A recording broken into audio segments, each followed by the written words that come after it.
Tonight, Justice League United has completed its transformation and will now be a Legion of Superheroes book. Me am not hating Action Comics book last week, or something like that. And does anybody know where I can get my hands on a good paper shredder? I have a bunch of Klarion issues that I have absolutely no use for anymore. All that and more tonight on the Not So New 52.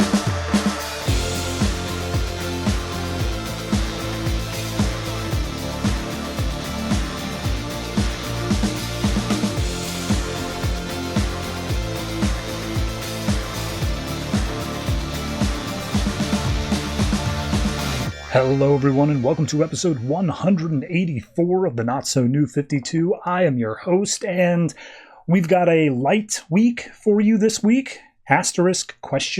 Well, let me explain. So, DC is not the best at making every week even when it comes to distribution of comics. There's usually at least one. I'll give them credit for that. But yeah, this month they decided to take the middle weeks, aka this episode and next week's episode, and really lower down the number of comics coming out on those. There's 11 coming out this week and 12 coming out next week. However, the trade-off for that is they absolutely piled it onto week 4, which has 19 books coming out.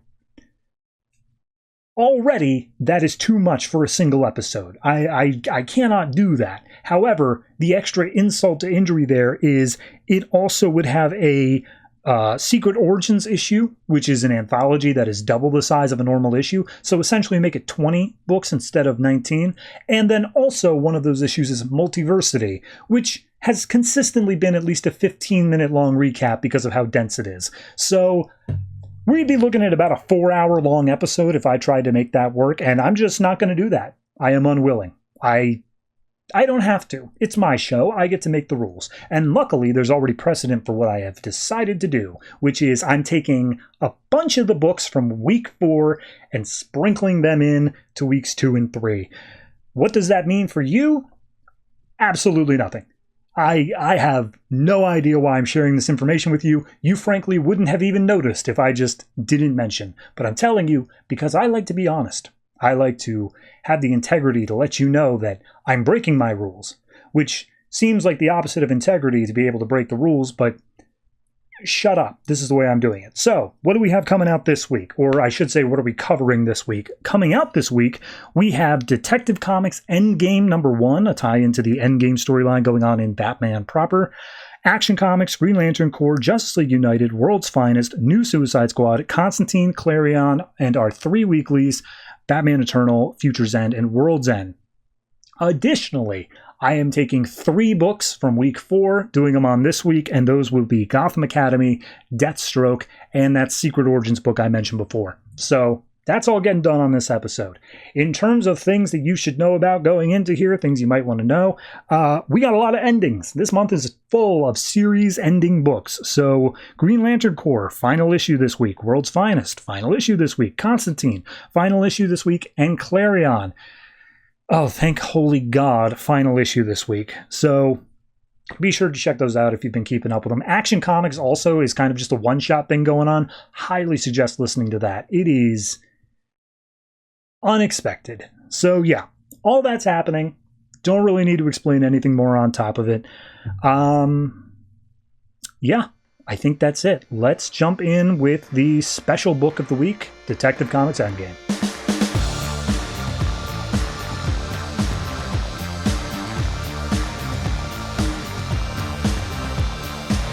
Detective Comics Endgame #1, written by Brian Buccellato, art by Roge and Ronan Cliquet. So, all happening in the middle of the Endgame stuff. We pick up with Lonnie, who was the kid from the last arc of Detective Comics, who had some medical stuff happen to him, long story.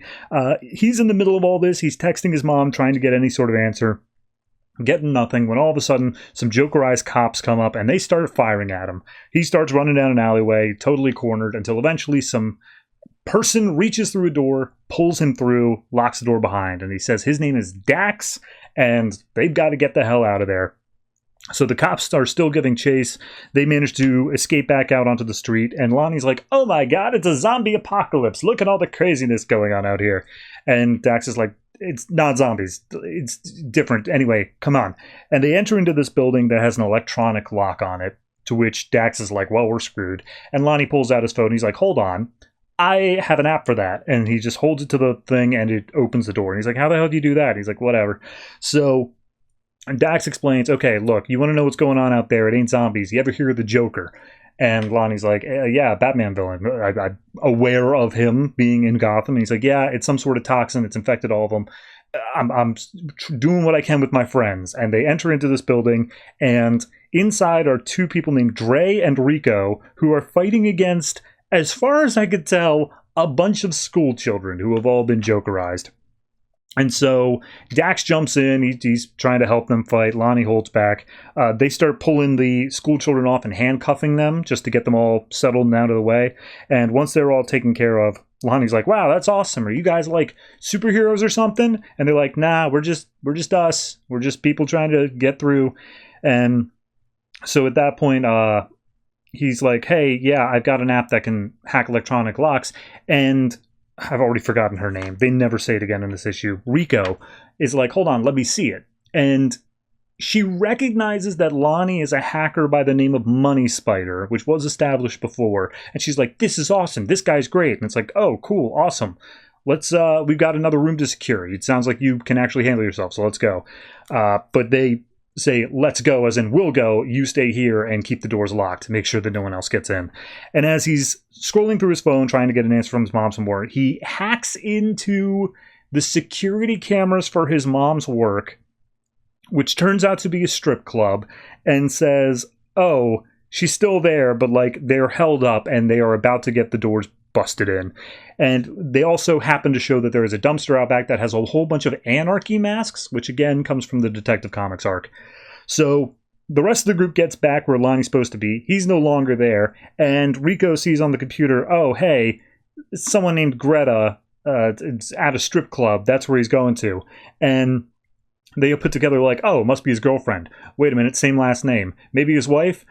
Oh, no, wait, that's his mom. Oops. So at that point, they see that it's about to get the doors busted down as well. It's like, all right, well, we got to go help because those are Jokerized mob hitmen. So we see them running over rooftops trying to escape Jokerized people. Lonnie uses some spray paint on one of them, sprays him in the face, and he goes to jump over for a rooftop, but clearly is not about to make it. And somehow he does. Somehow he manages to land, and all the rest of the group is like, Lonnie, hey, what's going on? And they look off and see a caped figure jumping away, and it's clearly the person who saved Lonnie from falling. And as they look out onto the street, they see the Bat family fighting against all of these Jokerized people. More specifically, Batwoman was the one who saved him. So we see that there's a grappling wire for them to slide down, and Lonnie's like, I gotta go get my mom, I can't stay here. So he jumps off, ready to do it. He's not coordinated though, so he's about to slam into a wall, and Batwoman has to jump up and save him again from doing so. A Jokerized person's about to kill them as they land, but Red Robin's come in and save the day. Eventually, all the rest of the group comes down and they're like, oh my god, it's Batwoman. The rest of the family, that's so cool, awesome. Hey, we gotta get to the Lower East Side. Are we cool? And Red Robin's like, no, you are not. It is overrun down there, but don't worry, we'll get someone to escort you down there. Enter Spoiler, Stephanie Brown, who's like, hi, yeah, I guess I'm a part of this now. So we see that Spoiler's like, look, we're going to take an underground subway. It's going to be totally empty. It's abandoned, and it'll let us out like just down the block from where we need to be. So they do so. They look up and see that the strip club's about to be overrun by these Jokerized people. And Steph says, okay, I've got some tranquilizer darts, 4 for each of us. So make them count. And it's like, well, that's not going to be nearly enough. We're not going to be able to get through all that. And that's where Lonnie says, wait, I've got an idea. And he runs around the side of the strip club, gets the anarchy masks, and says, you said that they were messed up by Joker gas. Maybe we can make that work for us. And he pulls out the anarchy masks and spray paints giant Joker smiles on them, which I guess makes these Jokerized people think that they are Joker henchmen or Joker goons or whatever, and they get the hell away from them. So they're able to get into the strip club, no problem. Lonnie runs up to his mom being like, oh, hey, you're safe now. We did it. And everyone's happy ending, and they say, yep, that's what friends are for. And that's the issue. That's it. That's literally all that happens. So I don't know much about the series, but I do know that this is pretty much a backdoor pilot for We Are Robin. Bum ba bum bum bum bum bum. That's the only time I'll ever do it, I promise. It's got all these characters that I know pop up there as well.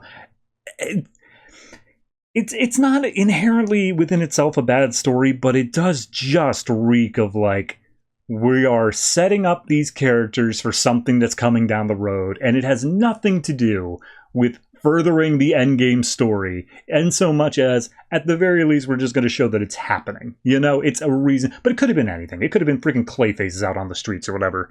It wouldn't have made a difference. So it's a little bit cash grabby and a little bit of just marketing, but it's not a bad story being told. And I do like the fact that it is tying into a character that we did just get established in Detective Comics. So it's got a little bit of a narrative arc there that at least follows through from the book itself. So all in all, I think I'm going to say just a flat 7. It's not doing anything fantastic, but it's also not the worst thing. It's just here. May as well enjoy it.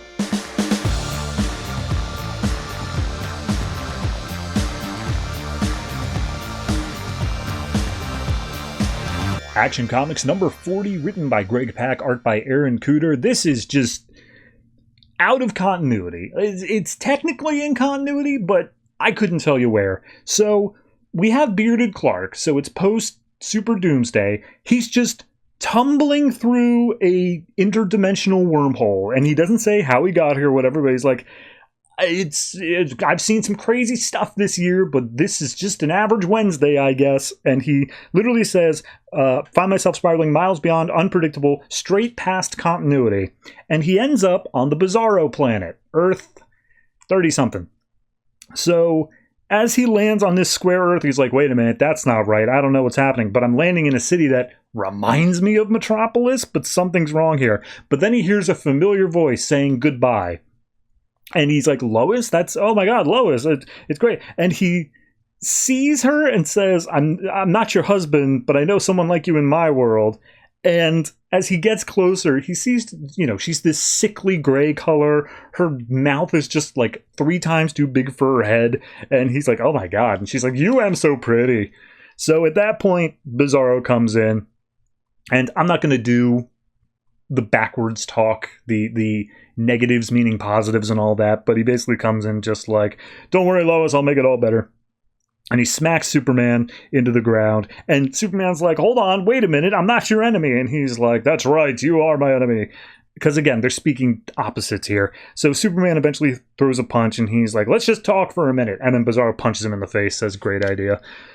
And then he says, look, you speak like Metallo, and that's why I don't trust you, because he's the greatest hero Bizarro World has ever seen. And then in walks Metallo, who does speak normal English. He's like, yes, thank you, Bizarro, for being so kind, though I know you mean the opposite. And we see him walk in, and he's like, yeah, I'm the protector of Bizopolis. That's Metropolis here. And he's got the whole Justice League all wrapped up. And he's like, I've captured your friends. Now I will crush you and restore order to the Bizarro world. And Bizarro runs in, starts fighting him, while Metallo's tendrils start wrapping up Clark as well. And he's like, look, I don't know what the hell's going on, but I can tell when there's a good guy, bad guy thing happening. So he starts throwing punches at the Metallo robot. Bizarro's like, all right, get out of the way. And he blows his fire breath out. And Superman's like, fire breath? Yeah, sure, why not? Whatever. And eventually Clark gets a grip on Metallo and says, all right, time to give up. We're not going to let you destroy the world today. And Clark, immediately he's just like, oh, obviously, you moron. As the rest of the Justice League gets free, the Bizarro Justice League, they just immediately start tearing through Metropolis and just causing chaos and destruction everywhere, and everyone's just having a great time, and Superman's like, what in the hell is happening here? So I just have to point out, their version of Aquaman is swinging a narwhal by the horn to knock over some buildings, and as everything's falling apart, people are like, oh, Bizarro, Miam hates you so much. I can't decide whether I'm going to do the thing or not. Anyway, Superman and Metallo then just start talking, and he's just like, okay, so they're happy about this? And Metallo's like, I know, right? This is weird. Like, look, I got my brain hooked up to a computer brain, and then, like, everything suddenly made clear of how crazy as hell this world is, and I just want to be able to make it stop. I want everything to be, like, not insane, you know? And Superman's like, I can respect that. I get that. But, like, everyone around here seems happy with the way things are. I don't think that we should be able to step in and say they're wrong if this is the way this world is. I think we just let this one lie. And Superman, like, starts to fly off, and Metallo's like, fine, ditch me, whatever. I'll just mope, I guess. And Superman's like, I'm not ditching you, but I saw something coming through that portal that I came through. I need to check it out. Enter Doomsday. Like, actual honest-to-God Doomsday. And he's like, ah, crap. So they immediately start fighting. Superman's like, I can't let him get onto this world. It would be too much even for this world. So they blow up the moon just with the strength of their fighting. And Bizarro's like, hey, who's your friend? And Superman says, this is Doomsday. He's the worst monster I've ever fought. He'll kill everyone. And Bizarro's like, oh, because of my speak, that sounds good. And he's like, oh, wait, no, hold on. Doomsday is kindest, nicest creature, and he will bring total happiness and eternal life to everybody. And Bizarro's like, that sound like heaven. And he immediately comes in and starts beating the crap out of Doomsday. And, like, he does it. He actually has good strength against Doomsday to the point where he ends up killing Doomsday. And so we get Superman doomed, but with Bizarro. And he looks like an idiot. He's got, like, antler horns instead of, like, actual devilish ones. And he's like, I am Doomzarro. And he goes down to the planet and says, I'm going to save the world completely once and for all. And Superman's like, oh no. Even with, like, this weird backward stuff, his destructive power, it would be too much for them. I have to stop him. But it's too late. Doomzarro's already down on the planet. He lets his doom killing mists out the same way that Super Doom had, and everything turns to puppies and rainbows and fuzzy bunnies. And it's all cute. And so we see Batman's like, all right, everyone hug the bunnies. And so they go in and, I guess, start trying to fight. Meanwhile, a little elf thing comes in and rips off Superman's beard. I think that might be in continuity. And it's like, yeah, all right, this is away with it. It's not cute. And we see Bizarro Doom, or Doomzarro, is sitting with his little consciences of actual him versus Doomsday. And actual him's like, you is total failure. You never had hero inside of you. And Doomsday's like, yeah, what he said, but not meaning it opposite. Like, actually what he said. And so then Doomzarro flies up out of the world and then, I guess, flies into the sun. And that's it. Or maybe it's a white hole. I don't know. And Superman is, like, shaking his face like, ow, that hurt. And he goes over to the Bizarro Lois Lane and says, yeah, he saved us all. And he's like, yeah, Lois, look, I not care either. He was real jerk and got what he deserved. He never cared about anyone, especially not you. And Lois is like, no thank you. And then, of course, Bizarro shows up and he was totally fine. And he pushes Superman out of the way to pose for the final panel. And in the original comic version, it says, check out the Bizarro series beginning post-Convergence. What? What? All right, look, it's a marketing thing. I get it. Like, oh, we've got a Bizarro series coming up. Let's remind people that there is a Bizarro world and not just the thing that we made in Jeff Johns' Justice League that's not technically Bizarro. Okay, fine. I can run with that. But, like, what? Look, it's not a bad time. It isn't. It's honestly, in terms of Bizarro issues, I actually kind of like this one. Bizarro's a very acquired taste. And by acquired taste, I mean you eventually get sick of him. But I think for right here, it works because it is so just completely off the wall out there, which I know is what that Bizarro miniseries ends up being. So as a marketing standpoint, I guess it's truth in advertising. I don't know. I like this issue. I think the art is good. It's just so confusing to have this be a numbered issue of Action Comics. Like, you have to reference this and say, and then this happened. Like, this actually happened. Maybe. So, yeah, I'm going to say this is a... Honestly, I'm going to say 8. I'm very close to saying 7.5 instead, but I'm going to give it the 8 because I really enjoyed reading this, and the art is fantastic. So, yeah, it's a weird one.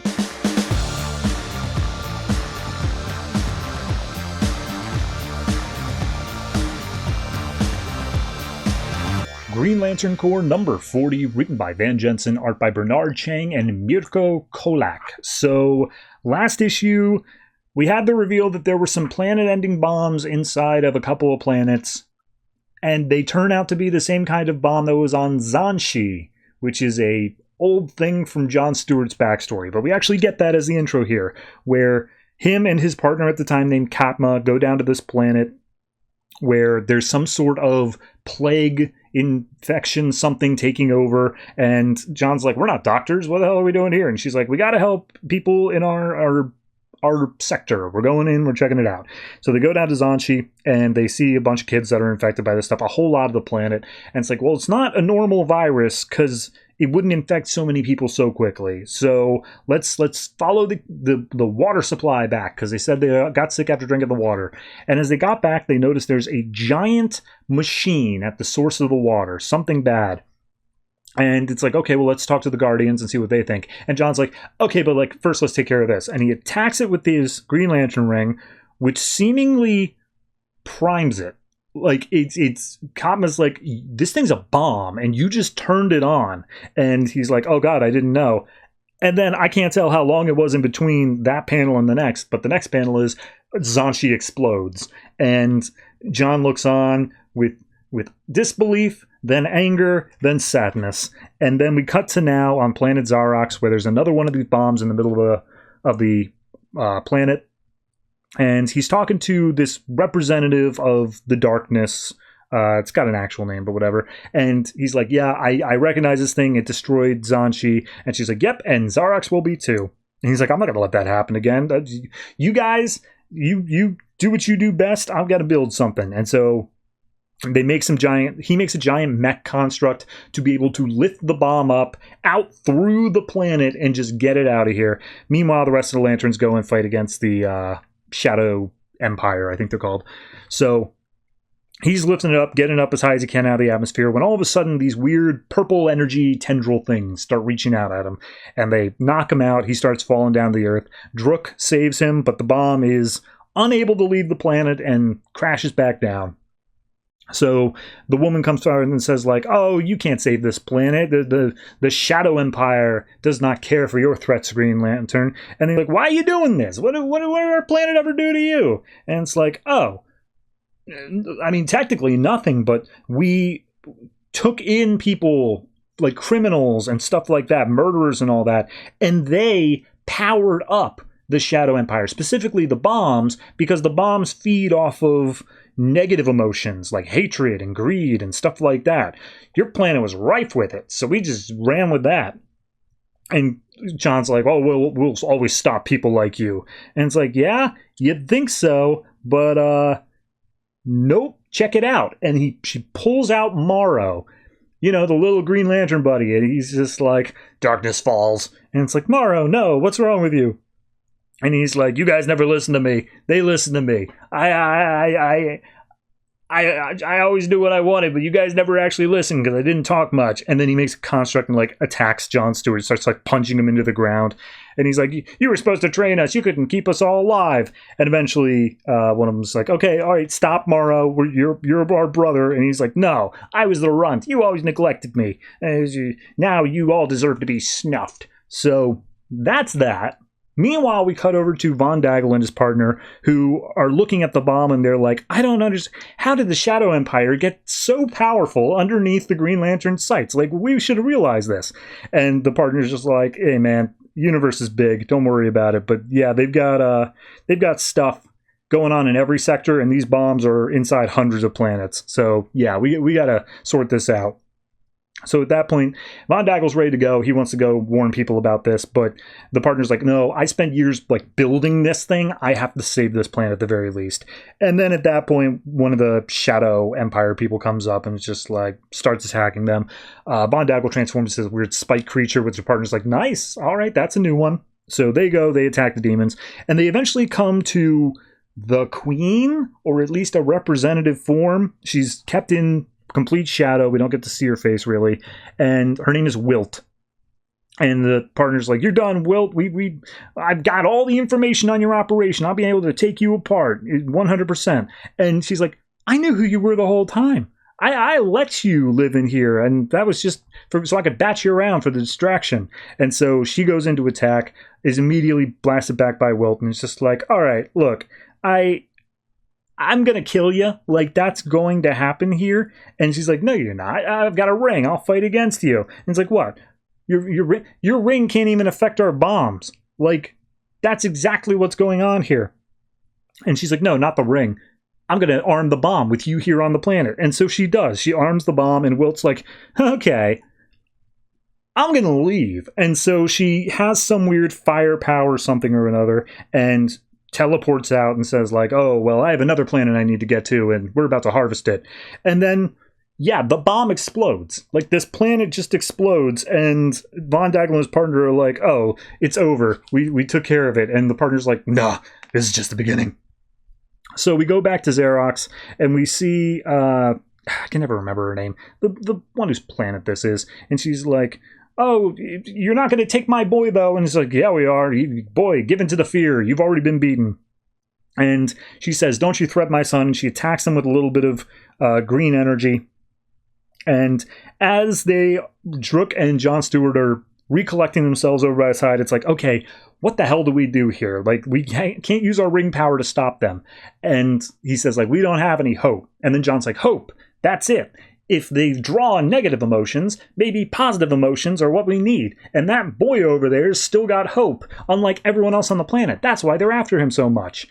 So the representative of the Shadow Empire, she's like, all right, Mistress Wilt, I can feel you coming. I did everything you wanted. Come on in. And so a hand just starts reaching out through her face and just seemingly kills her as Wilt comes out being like, oh yeah, hey, you wouldn't believe the party I just came from.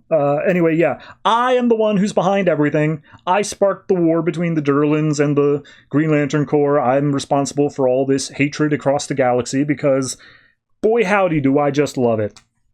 So we see Wilt six a few more like giant demon dogs on them, and the Green Lantern Corps protects as best they can. But we see that Jon's like, the green energy's not going to be enough. I have to bring out more. And he uses the Star Sapphire ring to get a little bit of extra power, and he starts fighting against, and he's saying, Green Lanterns don't give up. And so at that point, Wilt does have like the kid, and it's just like, hey, give up. We won. Everything is doomed. You are going to die.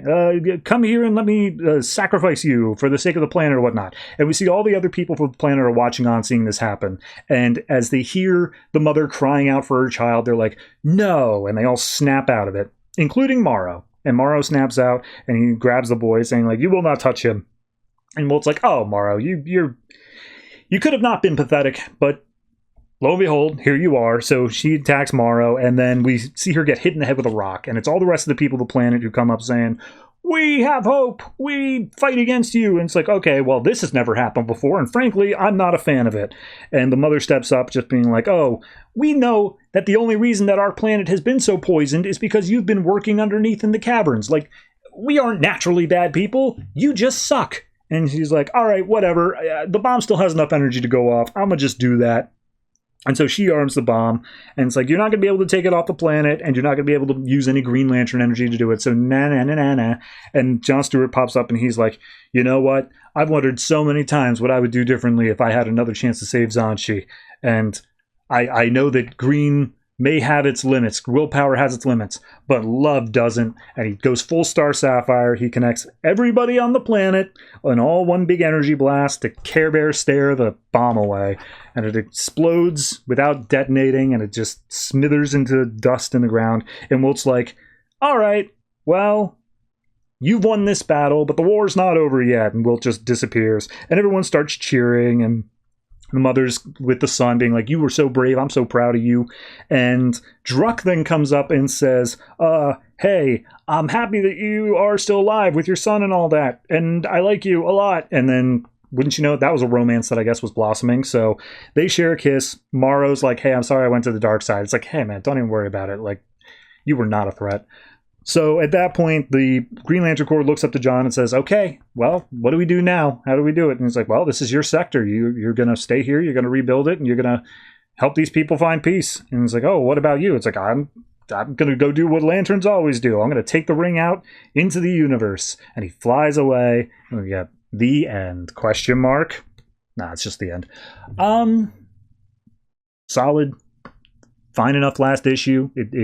I honestly think this is a big enough deal of saying that, John Stewart can control a pink ring, but I question how much it's going to really pop up again, It doesn't seem like it's a thing where it's like, oh my god, you have the ability to control too. Like, that's something that should be notable here. But, whatever. We'll get to it if we get to it. There are miniseries that are going to spin out of this for the back half of the New 52. So, yeah, I'm going to say this one is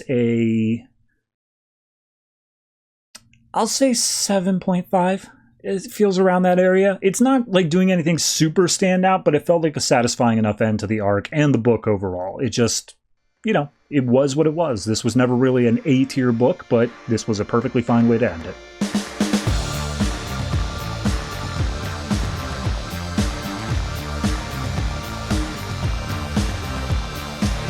Justice League United number 10, written by Jeff Lemire, art by Neil Edwards. So last issue, we had a whole thing to stop Ultra with a black hole. Turns out didn't need it because Martian Manhunter just mind away them, but the black hole still happened. So Brainiac 5's like, oh god, he was supposed to absorb all the black hole energy, and without him, it's we're all gonna die. And so Bith, who's in the hands of Colossal whatever, he's like, oh, I don't know what happened this time around, but like it's this will all happen again. You've ruined everything. I'll kill you all. And he goes and he reaches out for Equinox and starts dragging towards the black hole. Stargirl jumps in afterwards, blasts Bith into the black hole. Meanwhile, Equinox and her are now still just falling in themselves. And we get the whole thing of Equinox being like, well, you've got me. Who's got you? And as we look up, we see Supergirl has returned, somehow flying out of the black hole and taking the two other women with her.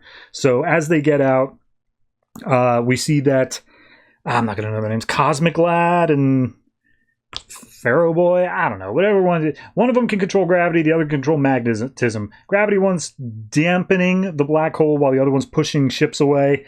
And it's like, okay, so we need to figure out what we can do here, okay? Like, this is, how do we stop this black hole? And Brainiac 5's like, well, the best we can hope for right now is that we save the fleet, but Thanagar is right next to where the black hole will be expanding to. Everyone on that planet's going to be destroyed. And Hawkman hears this and he's like, oh god! And so he immediately just flies down to the planet, and he comes down for all the people who are already on Thanagar. He yells out being like, get everybody you can out of here, we have to evacuate the planet. And everyone's like, oh, so he's a hero again now? Alright, whatever.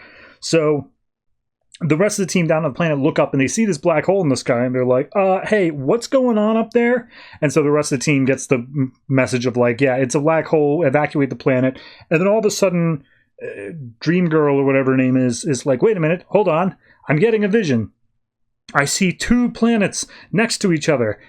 My vision is saying we have to move Thanagar. And immediately everyone's like, what? We can't do it. It's a planet. Well, what the hell? We can't move a planet. And Brainiac 5's like, wait a minute. Everyone shut up. I've got an idea here. Mr. Dude in charge of all the Zeta Beams. How many Zeta Beam ships do you have out there at this point?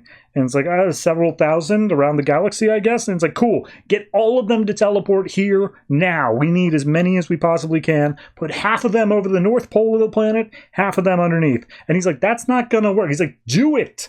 So Brainiac 5 is saying, hey, White Witch, which is one of the Legionnaires, I need you to cast a spell that's going to amplify this thing that's happening. And he references some other event that I don't think was ever actually privy to. And he's like, can you do it? Yes or no? She's like, yeah, I can do it. I think I can. So all the ships start arriving, several thousand of them, half at the north, half at the south, and black hole's still growing. And it's like, okay, well, what are we going to do? Is now or never. And it's like, yep, all right, go ahead. And they do the countdown. They fire off the Zeta Beam. She launches her spell, and they teleport the entirety of Thanagar away, just away from the black hole. And it's like, well, all right, I guess that works. But then all of the other people are also wrapped up in it, and they see Thanagar has been teleported right next to Ran. They're like in co-orbit with each other now. So it's like, yes, all right, we did it, everybody. We saved the day. And then the next panel, the narration is like, yeah, there were a lot of political fallout from this, but at the very least, they managed to survive. So, you know, we're doing what we can. It's another story. We'll deal with that eventually. And we see Brainiac 5's like wrapping up, talking into his little journal thing. And Supergirl comes in just like, hey, everyone else is leaving. They told me to come get you. And he's like, right, yeah, sorry, just keeping records. Don't worry about it. And she's like, okay, whatever, bye.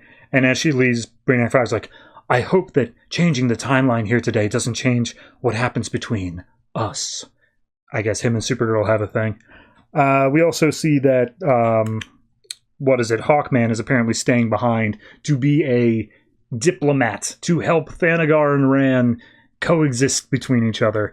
And so we get a whole bunch of things here where basically all the Legionnaires are saying goodbye to the Justice League United and saying all their stuff. Equinox is apparently an inspiration to Dawnstar because they are both of Aboriginal descent. So she's an inspiration to her. We see that Ultra is going with the Legion to the future. They're thinking, you know, we've got more tech there. Maybe we can do something. We can help him become a better person. Also, you mind whammied him, so he's not going to remember anything anyway. Start fresh. Brainiac 5 is saying, hey, Dream Girl, whatever, I'm thinking that maybe you should be in control of the Legion because my orders nearly got everyone killed. And she's like, oh, okay, cool, great.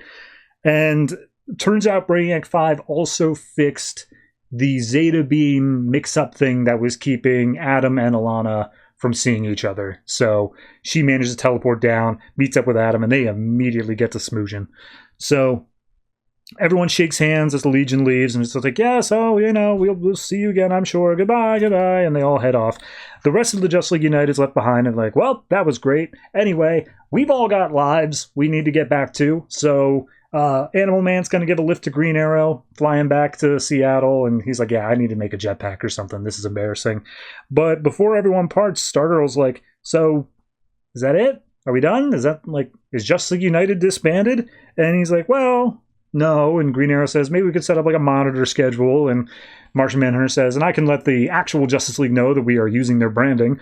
And everyone's like, yes, all right, cool. We're going to be the Justice League. And Equinox, Stargirl, and Supergirl are talking about just like going into Equinox's town, meeting some of her friends and all that. And Stargirl and Martian Manhunter have a little heartfelt goodbye, saying that they'll see each other soon.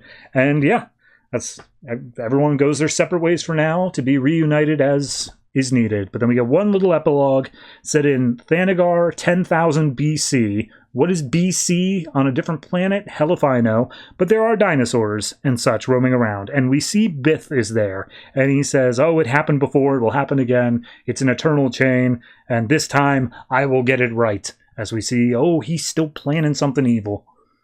In a new timeline, I guess. I don't know how that works. Hyper time, whatever. It's fine. It's an okay enough final chapter here, but it's all Legion. Like, don't get me wrong, the Justice League is there, but they don't do anything. Like, Martian Manhunter saved Ultra.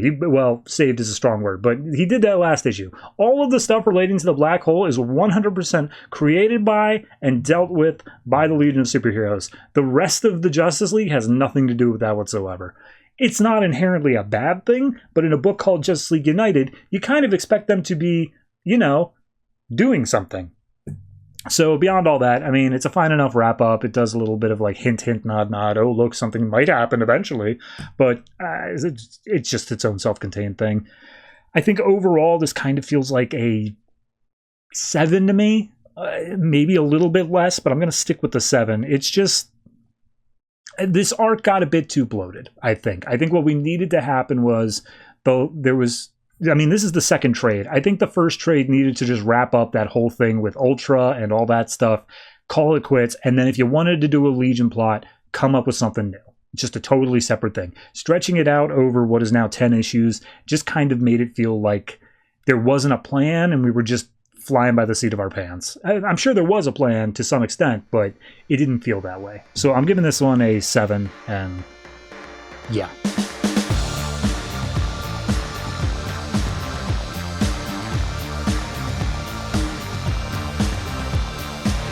World's Finest number 32, written by Paul Levitz, art by Jed Dougherty. So this is the final issue of World's Finest, and in the last issue we got Batman stole a big hunk of kryptonite from Terry Sloan, and a bunch of satellites were falling down in Metropolis, and Lois Lane was about to interview a guy who saw it all happen.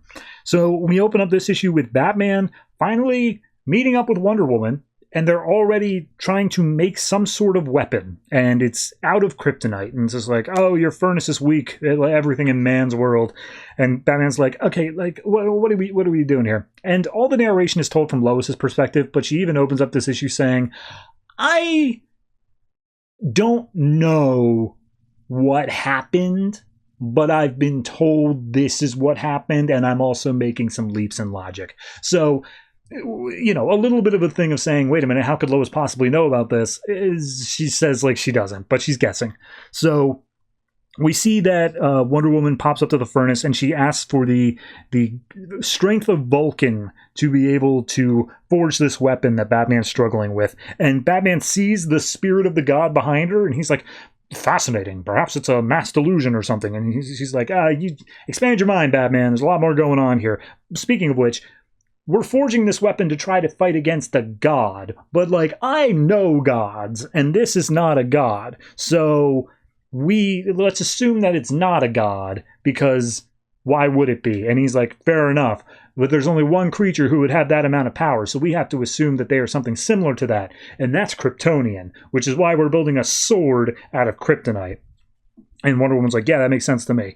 So they say, oh, well, we only have enough kryptonite to make one sword, that hopefully it'll be enough, but they have only been attacking in solo, just the single one showing up, so let's hope that pattern holds.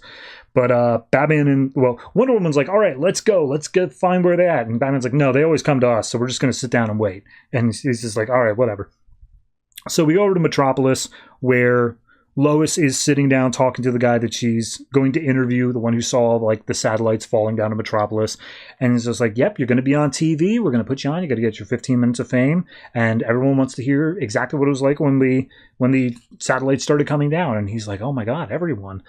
So we then cut over to Clark. He's happy that he managed to save as many people as he could out in Metropolis. That was safe. It wasn't totally destroyed. And he flies back over to Kara. And Kara's like, hey, that crazy-ass woman that you told me about just showed up in our fortress area and, like, messed me up, man. But I'm not hurt or anything like that. And he's like, oh, God, she just showed... God, what a pain she is, Totally. And Kara's like, yeah, so anyway, maybe we could play a catch with this giant-ass boulder just so I can make sure my reflexes are still good. Because she took me out way too easily. So then we go back to the Batcave. Batman's just meditating, waiting for it to happen, and Wonder Woman's like, okay, but like seriously, we should be hunting. I am all about the hunt. That's kind of my thing. And he's like, no, look, this is what we need to do. My family is out. They're doing some undercover stuff. For now, we're just waiting. And Wonder Woman punches a wall, causes a big thud noise, and Batman's like, that boom. That's the noise. And she's like, what? No, that was the echo of my hit. And he's like, no. There was a different one. It blended in, but it's here. She's here. So he takes the sword, runs down with Wonder Woman to the whatever side of the cave. And there's Entry again. And she's just showing up and just being like, oh, hey, you guys, I was sent here to destroy the cat thing. But, I guess I could take your life, Wonder Woman. And she's like, try it, bitch. And so she comes in. She's trying to stab Entry. And we don't see how it turns out because back in Metropolis, Lois Lane got stabbed by the guy she was trying to interview. And we see he has Omega symbols in his eyes and saying like, oh, she said you must die. The master commands us. And Lois is like holding her stomach, blood's just gushing out on the floor. And she whispers out very quietly, Clark, to which Clark hears it and he immediately just stops the game of catch with Kara and bolts it across to the other side of the planet. We see that Wonder Woman's attack on Entry failed. Her sword was not strong enough. It wasn't the kryptonite one. It was just a different sword. And he's like, this thing cuts Superman. Why not you? And he's like, pshaw. I am a god. Your weapons have no effect on me. And so she blasts Wonder Woman away. Meanwhile, Batman comes in with a kryptonite sword and says, oh, you Kryptonians aren't gods, no matter how strong you are. And he slashes it injury, which does do some amount of damage. And she's like, you idiot, I'm not a Kryptonian, I'm a god. I'm totally separate, not Kryptonian. But Wonder Woman's like, all right, well, you hurt her with the sword. Maybe with both our powers combined of your Kryptonian thing and my magic god powers. So she summons Minerva, Diana, and Venus, and they all attack Indri simultaneously, which is enough to actually fatally wound her. And in runs Mercury, who's like, all right, we gotta bounce. You guys should not be sticking around to seeing a god die. And he grabs Batman and Wonder Woman and runs out as she explodes in this massive ball of energy. And it says, such a death has not happened on your world in many centuries. So we then go back to Daily Planet, where Clark is trying to keep Lois alive, but ultimately she passes away. He wasn't fast enough. And we see one of many epilogues to this book, which frankly should just be the continuation, where she's like, I never saw my funeral. I was told it was beautiful. I'm just happy I wasn't there to hear Clark cry over me, because apparently his nightmares of my death kept the entire world awake for weeks after the fact. And we see General Lane comes up behind being like, I know how you feel, Kent, but maybe there must be something we could do. And Lois Lane's like, yeah, I don't know why he thought he could bring me back via this neural technology stuff and mirroring my brainwaves. The only reason it worked was because like 4 issues ago, I got blessed by the gods to have like a wind god attached to me.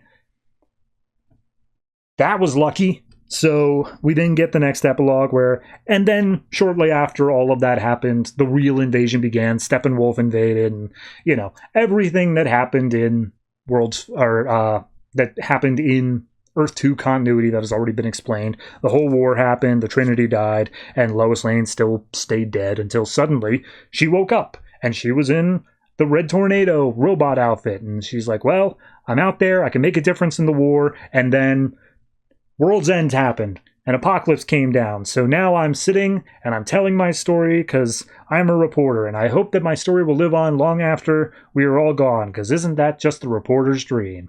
The end. Okay. It's okay. I've been really critical on the Earth 2 books since World's End's been happening, because it's felt like they've been relegated to essentially tie-in territory. And this is not an exception to that. This does feel like it is an unnecessary, not furthering the story, just like backstory on some other stuff. But it's separate enough that I feel more okay with it. It's still not good, especially this last issue here, where this last issue is overlapping with that other stuff that A, we already knew happened, and B, is actually what's happening now with the World's End storyline. It's lesser, but I think that this last arc I was very critical of going into, because I assumed, oh, it's just going to be more pointless tie-in stuff, when in reality it did more flesh out the Trinity that existed on Earth 2, because that was one thing we didn't really get a lot of, is, okay, how were Batman, Superman, and Wonder Woman as a group prior to the events of seeing Earth 2 issue 1. So I'm okay with it in that sense, but ultimately it does still reek of, okay, we can't impact what's going on in World's End, so we're just going to be doing something else. And at that point, just cancel the book. It's just why are you making people pay for that, you know? So overall, I'm going to say this is I'm going to say 6.5. It just doesn't quite hit it up to a 7 for me. I think the art's a little bit iffy for me as well. There's one panel of Clark that just does not sit right with me. It's scary looking face, but the rest of it's okay, just nothing stand out. So 6.5. Ultimately, this book probably should have ended when Helena and Kara went back to Earth 2. I think that's a perfect place to stop reading it for sure, but to each their own. You want to keep this going for an extra 12 issues, whatever.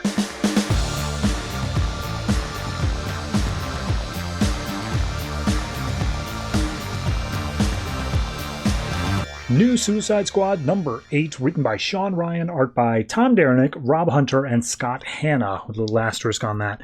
So, last issue, this hero that was grown in China was causing destruction for the new Suicide Squad, but then said, oh, nope, I don't want to fight. And then Harley is almost about to die in a knockoff Daily Planet globe falling on her. But then this issue picks up, and we see that this hero came in, caught it, straight up Superman style, and Harley's like, but why? Why'd you save me? And he's like, no one dies anymore. And he casts aside the globe, and she's like, what do you mean no one dies? And he's like, not if I can do something about it. And he looks off to the side, sees a bunch of jets are coming. They're all firing missiles and bullets and stuff at him. He catches the missiles, redirects them towards each other, and skates the planes, the jets, out of the city. And immediately Manta's like, all right, Harley, we got to get out of here. We got to get to the extraction point. And Harley's like, why did he save me? I still don't get that. And he's like, who cares? Let's get out of here. But before they can escape, military shows up, surround the Suicide Squad. Black Manta's like, oh, yeah, finally. And he's like, what do you mean, finally? We're surrounded. And he's like, I've been waiting to kill people all day. Like, actual people. Harley, you in? And Harley's like, what? Oh, yeah, killing people. Sure. So they all jump in. They start fighting the military. They're absolutely sweeping them up. And the super guy says, like, no more. I said no more. And then he gets hit with a missile. He sees the jets are making another turnaround. And as he is surrounded on all sides by him, he's like, I don't want to do this anymore. And he just flies upwards, straight up into the stratosphere. And we see the general in charge of, like, keeping track of him, all that, is like, well, he left. He's gone. I'm going to have to call the main office about this. And what happens to the American criminals? And one of his underlings is like, oh, they escaped. And it's like, well, that's not good. Find him, and when you do, destroy him, because clearly there's something defective about him. And we see he's out in space. The new Suicide Squad is leaving the city. We see that there is a shadowy figure talking to a Mr. Damon, who... Mr. Damon's like, what do you mean? He flew off into space. I want let's fix him. Let's get him back. And the shadowy figure's like, we don't know what's happening here. He may be broken beyond repair. Only time will tell. And we get a few things of the crew returning, them being all led back into their cells. Amanda Waller just happy that this worked out to some extent, but also her just going about her daily life. And Deadshot is still practicing, still shooting his gun, and he seems to be getting more and more angry at it as it happens. So we then cut back to Vic Sage, who's in the Pentagon talking to his boss, and the boss is like, hey, we're super happy with how Task Force S has been working out here. You need to get back to Belle Reeve, take care of that. And he's like, what do you mean you're happy? We haven't got any results. They haven't completed a single mission successfully. And he's like, exactly. They like the messiness up the top brass. It makes it, plausible deniability and all that. And Vic's like, but they didn't finish the missions. And he's like, yeah, it's not always about the end result, man. And he's like, well, what is it about? What are we doing here? He's like, we're doing our jobs. And Vic's like, okay, all right, I get it. So we then cut over to Deadshot, who's talking to his doctor, and the doctor's like, yeah, you made a full recovery, man. Incredible. Fantastic. But, you're going to stay on this medication for a while, and we'll get you there. And I think you're ready to go back out in the field. But let me ask you this, Deadshot. How are you feeling? And he just sits silently and wistfully looks down for a while. We then go over to Black Manta, who's talking to Waller. Manta's, trapped in his cell, and he's like, hey, I want out. And Waller's like, excuse me, what? What are you saying? And he's like, yeah, I'm here voluntarily. I hope you remember that. I don't like being on this team. I expected it to have more structure. I don't like the fact that the team just gets different members every time we go out. And frankly, the leadership seems like it's totally in a mess here. So, yeah, I no longer wish to be a part of this, and I would like to leave. And she's like, you're not going anywhere, man. You're in prison. And he's like, I don't know if you remember this, but I got pardoned and I'm here voluntarily. I am going to leave. And she's like, oh yeah, but you're still here. I feel like everything just ends up in the place it's supposed to be, and you definitely belong here. And Manta's like, oh yeah? What about you? And she's like, what about me? He's like, you are leading a bunch of psychopaths out into the field that kill people, and you are working alongside them in a massive tomb buried under a post office. What does that say about you? Like, at least I'm trapped in here, but you choose to be here. What's keeping you here, huh? What reason could you possibly have to be here? And she's like, all right, enough of this. So she leaves, and we get a little epilogues on everybody just being wistful. We see the superhero still out in the stratosphere, just looking down on the planet. Harley's looking at herself in the mirror, seemingly a crisis of conscience to some extent. No dialogue, though. She just is looking at herself. Reverse Flash is in medical because obviously his knees blew out. Deadshot is not as accurate as he was before. We see one of his, I don't know what you call it, shooting range, papers. Captain Boomerang doesn't give a crap. He's totally fine with where he is. And we go on to Vic Sage, who pulls out that business card for the Pearl Group, and he's highly considering going there. And then we get one last page of Amanda Waller saying, because where else am I going to go? But then, one final page of Amanda Waller's assistant from like last issue or 2 issues ago, coming home, hugging her husband, saying, oh yeah, busy day at the post office. How are the kids? And the kids are like, oh yeah, they broke some toys. No big deal. You know, it's a whole thing. And she's like, oh, okay, well, it'll be fine. We can fix it. And then that's it. It just ends on a little thing of, okay. She manages to get a work-life balance. Why can't the rest of them? I will say that there was also a single page in not the trade format, but in the individual issue format by Phil Briones. That was just here's what's upcoming for new Suicide Squad next year and beyond. So it's just a few little teaser images, nothing too big. So this issue is about 70%. Oh, and where do we go from here? Or, oh, let's analyze these people. Because, like, the first half of it is saying, like, oh, there's this big fight and the superhero, and then, he just leaves, you know? It doesn't feel like that part actually mattered. It felt like that plot was 100% done with before this issue even began. But they just had to have a little bit here to say, like, no, like, we're finishing it up.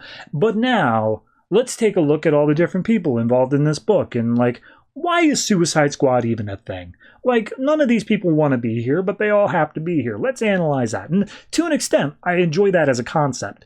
But I think an entire back half of an issue, or I should say only the back half of an issue, being devoted to that, while the front half is still like this other thing, I much would have rather you just did a whole issue of just really digging into it, really analyzing it. Instead, what this felt like was there was a larger plot planned, and then they said, hey, everything's going to Convergence for 2 months. You have to stop your arc here. No matter what you're doing, shorten it up, get it done here. And so as much as we were going to examine this larger thing, we eventually had to literally kneecap Reverse Flash and this other Chinese superhero just go up into space. Like, everything just kind of got thrown out there. So maybe there wasn't more planned. Maybe this was always how it was supposed to be, but it just feels very shortchanged, all things considered. So I think I'm going to say this one,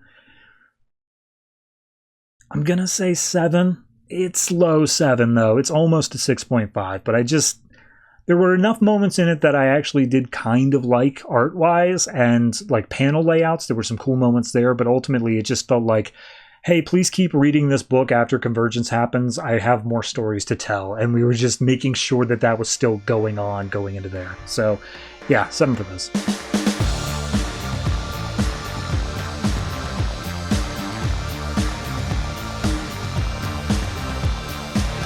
Constantine, number 23, written by Ray Fawkes, art by Jeremy Haun. So last issue, we had Constantine managing to warp everybody off of Earth 2 over to Earth 0, but then wouldn't you know it, giant hand of Darkseid starts coming through a portal. So we open up this issue on the coast of England where Constantine, he collapsed to the ground, he's got his family and friends behind him, whoever's left, and he's like, we did it, we're here, it's finally over, and immediately they're just like, you bastard, no, this isn't over. This is just beginning. You suck. But then we flash back 20 minutes where we see, all right, how did we deal with the giant Darkseid hand thing? So Constantine had his family and friends, but also a whole bunch of other souls that he rescued from Earth 2. And immediately he's like, okay, if I let Darkseid in, everybody, like 7 billion people down there are all going to die. I got to think fast here. And I need to get some power going if I'm going to fight a god. So he says you can't get power without sacrifice. He immediately starts dropping some of the other people from Earth 2 and just saying, Darkseid can have them, but I'm like sacrificing their souls in order to get a good spell going on. And Maureen starts like falling a little bit, and the dad goes to rescue, and he's like, I can't even think about them right now. Like, I have to focus on this. I have to focus on all of this right now. And we see as he is charging up his mystic battery, and he even says, like, that's the thing that drives people crazy. Souls are essentially currency. If you have enough souls, you can buy your way into godhood if you really want to. So we cut back down to the island. And Constantine's just, chuckling to himself as he's bleeding from the mouth because his own dad is just kicking him in the stomach. And he's like, I'll kill you. I'm going to take my time with it too. How dare you? You're evil. You're trash. You're not my son. You just look like him, you bastard. You're a monster. And he looks over to Maureen and Chaz and just like, yeah, either of you have a gun? And Maureen's like, yep, here you go. And he cocks it and he's like, Maureen, look away. I don't want you seeing this. And she's like, no, I absolutely want to see this. That's the only thing I want to see. Cut back to what happened. He starts charging up a spell that is the rings of, I believe it's Delos or something like that. And as he's doing this, he's saying these spells. He starts sending all of the remaining people down to Earth. He starts with his family because they're pretty much the only ones that's left. There's a few others as well, but he starts bringing it down to the planet, so it's just him up against Darkseid, and he hears Darkseid's voice saying the same thing it has been, the care for nothing, hope for nothing. And as he's drawing in all of his power, Darkseid starts pulling the soul out of him. However, because of this spell he's got going, the Rings of Delos, which is apparently some sort of trickster god or something like that he's pulling on, he's got the rings surrounding him, and the soul energy passes through the rings and charges it up like a turbine. And we see that it's all of his memories, happy, sad, good, bad, everything like that, his whole life coming out through this draining of his soul. And it's designed to build up just this massive amount of energy here. And he's like, all right, I remember thinking this just might work. I remember thinking how this is so much more power than I have ever had before. And to the point where he says that he reaches in essentially to Darkseid's pocket and pulls back out some of the souls that Darkseid absorbed when he cast them away. So he's like, yeah, I actually just pickpocketed a god. That's what happened here. And finally, he lets it go. He lets out all the energy.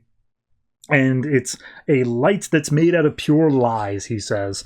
And in doing so, he sees the full form of Darkseid, but also ends up dying himself. And Darkseid looks out, and he sees nothing but just debris, just like nothing there at all. And he's like, you stupid idiot, you're a pitiful thing, a worthless thing. You died, and for what? This was already a world that I have come and conquered. I have already consumed. You can drift here forever as a monument to my inevitability. And so he goes back through the portal, back to Earth 2, and we see that the spell that John actually cast there was a spell that was designed to fool all of Darkseid's senses and make him believe that this was a different universe. He hid the Earth from Darkseid entirely, and he managed to get it out of there. So using the last bit of protection that he had, it was all part of the spell, he plummets back down to the Earth, and the spell manages to bring him back to life. So it restarted his heart, and the moment he comes back to life, immediately he's like accosted by his Earth 2 family. So his dad's got the gun trained on him, and Constantine's like, yeah, I saved you. I've never done a damn thing right in my life, but I managed to do this. And his dad's like, it's not a good thing. I'd rather be dead. I had to leave behind my wife and my child. I'd rather be dead because of it. And Constantine grabs a gun, aims it at his head, and says, like, I told you all of this has a cost. It always has a cost, and this is everything that my life has always been. So if you want to do this, go ahead and do it. But, like, I'm done. I'm done with all of this. And his dad can't do it. He sets aside the gun. Maureen, however, picks it up and says, oh, I'll do it. I will absolutely do this because you like, none of us should be here. Why? Do you understand the survivor's guilt that we have right now? Our entire world died and we survived because of what? Because you sacrificed members of our family. How are we supposed to live like that? And Constantine says, yeah, well, that's always who it is, or how it is. That's who I am. That's how I have to live, how I have to live with that over and over. And nobody can or will make that sacrifice play, to sacrifice 100 people to save 6 billion. But that's the type of person I am. And he says a tiny little spell under his breath right as Maureen's pulling the trigger, and he manages to teleport out. He disappears. And Maureen's like, oh God, he tricked us. He did it again. It was all a lie. It was all a cheat. And we see Chaz is like, okay, well, it may be a lie, but we are alive. And look, there are other people alive too. All the other people he pickpocketed from Darkseid. And it's like, these are dozens of people who would have died otherwise, but I guess we just have to live. And so we see Constantine standing on a cliff looking over them. He lights a cigarette, and he looks at it, and he's like, oh, God, that just takes off a lot. I can't even enjoy a cigarette anymore, but whatever, guess it's a habit, and he smokes it anyway. So we go back to New York City. We see a woman hits Constantine as he's walking down the street. And he's like, hey, John, Papa Midnight's looking for you. And he seems awfully pissed. And he's like, yeah, well, that's why he likes me so much, because I keep him pissed. And so he walks into a bar. Turns out to be Lloyd's bar.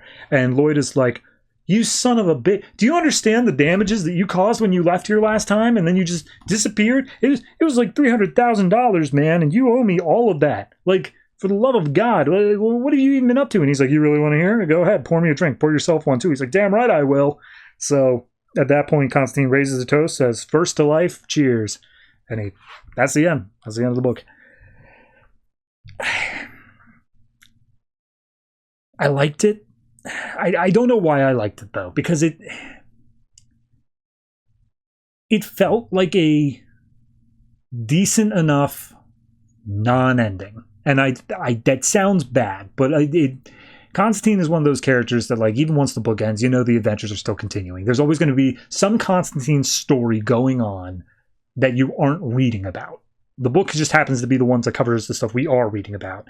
So I think that it makes sense here that this issue doesn't end with a sense of finality. It ends with just a really impressive display, followed by, and Constantine will never change. Or at the very least, he won't change in any substantial way, He'll do something impressive, but then he'll just knee in the groin, because that's who he is. So I like that. I think it works for the character. Beyond that, it's been an interesting arc. I loved how the Earth 2 stuff began. I think it did a great job of really, driving home this setting of hopelessness in the world that all of the other Earth 2 books completely failed at. So kudos to that. I think I'm going to give this one like a 7.5, but I think that's mostly the rest of the arc also lifting it up. This issue in particular is probably like a 7, but it's getting the 7.5. So yeah, Constantine, that's the series. I will say I'm pleasantly surprised that it managed to keep a decent quality throughout the whole thing. Never felt like it was just phoning it in.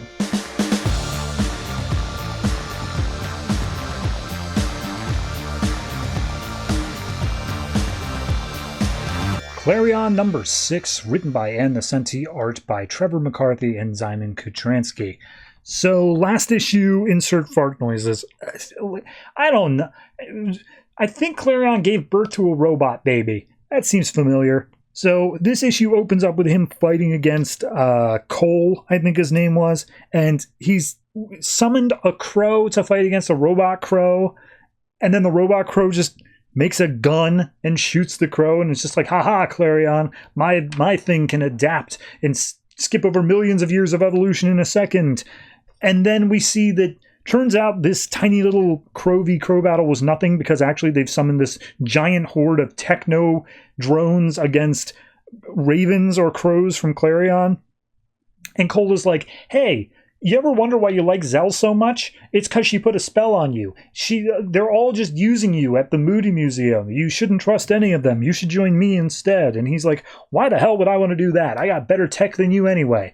And then he gloats and says, not only do I have my primal Wiccan magic, I also have better technology magic than you as well. And I'm able to do things that you wouldn't even believe. So he unleashes his blast on Cole, and he's like, oh, you were pulling your punches this whole time? What could you possibly be up to, Klarion? And he's like, oh, there's a new top dog in this house. And he's like, oh, does Piper even know about this? And he's like, nope, but she will. And then we cut over to Piper and the rest of them, and they're talking about how they're trying to get rid of this giant beast that came from inside Klarion, which I vaguely remember. And they're saying, well, the only thing that's going to be able to get rid of Clarion's past is something from Clarion's past. So we're going to use Tickle. We're going to use the cat in the jar. That's something that's happening. And then they also look over at the buddy bots, because apparently there's a whole thing going on in the background about people are growing distrust for the buddy bots. And there's like political movements and legal ramifications and all this stuff. So that's all happening. We then see that Zell and I don't even remember this guy's name, Rasp, all their buddy bots have now gone off and made their own little friend group. So the dog, the one that he's been making out with the whole time, and the little baby Klarion, who's now called Claire Witch, are all talking to each other. Claire Witch just spawns a broomstick out of nowhere and starts flying around, and they're like, oh, I guess Clarion's got a secret broomstick fetish or something. And meanwhile, again, more political stuff is just going on of like, one man burned his buddy bot at the stake. Is this a modern day Salem witch trials? So Claire Witch flies off on the broomstick, goes over to where Klarion is fighting against Cole, and just goes up to Klarion being like, you've been a bad dad. You haven't been there for me. And he's like, it's been 20 minutes, kid. What the hell are you talking about? So Claire Witch kicks Klarion in the face, to which Klarion just backhands him and says, yeah, look, it's dangerous times. You got to grow up fast. So Cole is like still fighting, but Clarion's like, yeah, no, he's going to fall over in a second. How about this? We'll do a father-son spell casting. Move your fingers like this. And he's like, I don't really feel this, Dad. And so Klarion just kicks him away. And it's like, never mind, I'll do it. And as Claire Witch falls through or is about to fall through the skylight of this building, I couldn't even tell you what happens next. It looks like I don't know. It looks like Klarion like jumps in the way, but then also punches his son. But I think it's just poor angling of the panel where he is falling and Clarion's just trying to catch him. So he's broken on the ground, but then the other buddy bots come saying like, yeah, we can fix you, no problem. You just shove any machine in there, you'll adapt to it. Claire Witch looks, honest to God, like super, not even evil, just like a bitch. So Clarion's talking to Piper, because the fight ended, by the way. He beat Cole. Like, that happened off panel. And he's like, yeah, Piper, should we be scared of these buddy bots? Like, they're going to work out their bugs, and then they're going to be able to take us all over. Like, that's a thing. And then he says, Piper, you've been lazy. You need me. And Piper's like, oh, is that a threat? And he's like, no, it's a suggestion you should really listen to. And then they say, oh yeah, well, we're cooking up a spell to deal with that monster that you brought from your past. And he specifically says, that beast is ancient. I can't banish Gargora. To which there's an editor's note saying, go read an issue of Jack Kirby's The Demon series from 1973 to know what the hell we're talking about. Anyway, we go to the thing, and he sees Teakles in the jar, and he's just like, oh, familiars are super important to witches. It's how we unleash our full power, and blah, blah, blah, and I abandoned Teakle in this jar, and maybe buddy bots can be the new familiars of the future. And then Noah just puts Teakle into the pot, and it explodes out with energy.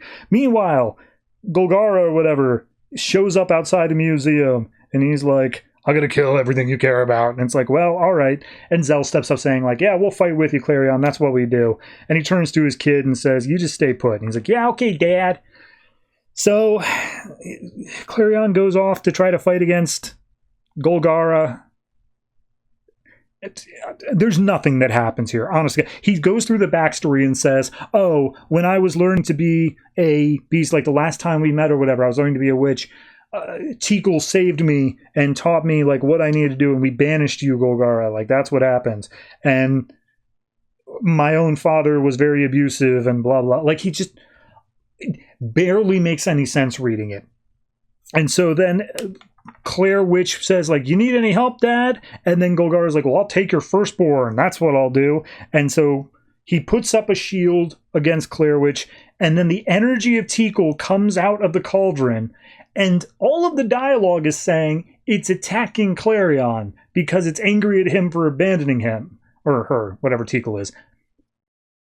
But nothing in the art shows that. That's not at all what we're saying. We're saying that Teakle is attacking nothing for a while, and then Golgara gets attacked by Teakle. And the rest of the group is like, yeah, you did great. So Claire Witch is being taken by Golgara. Klarion comes up and grabs her. I think it's a her.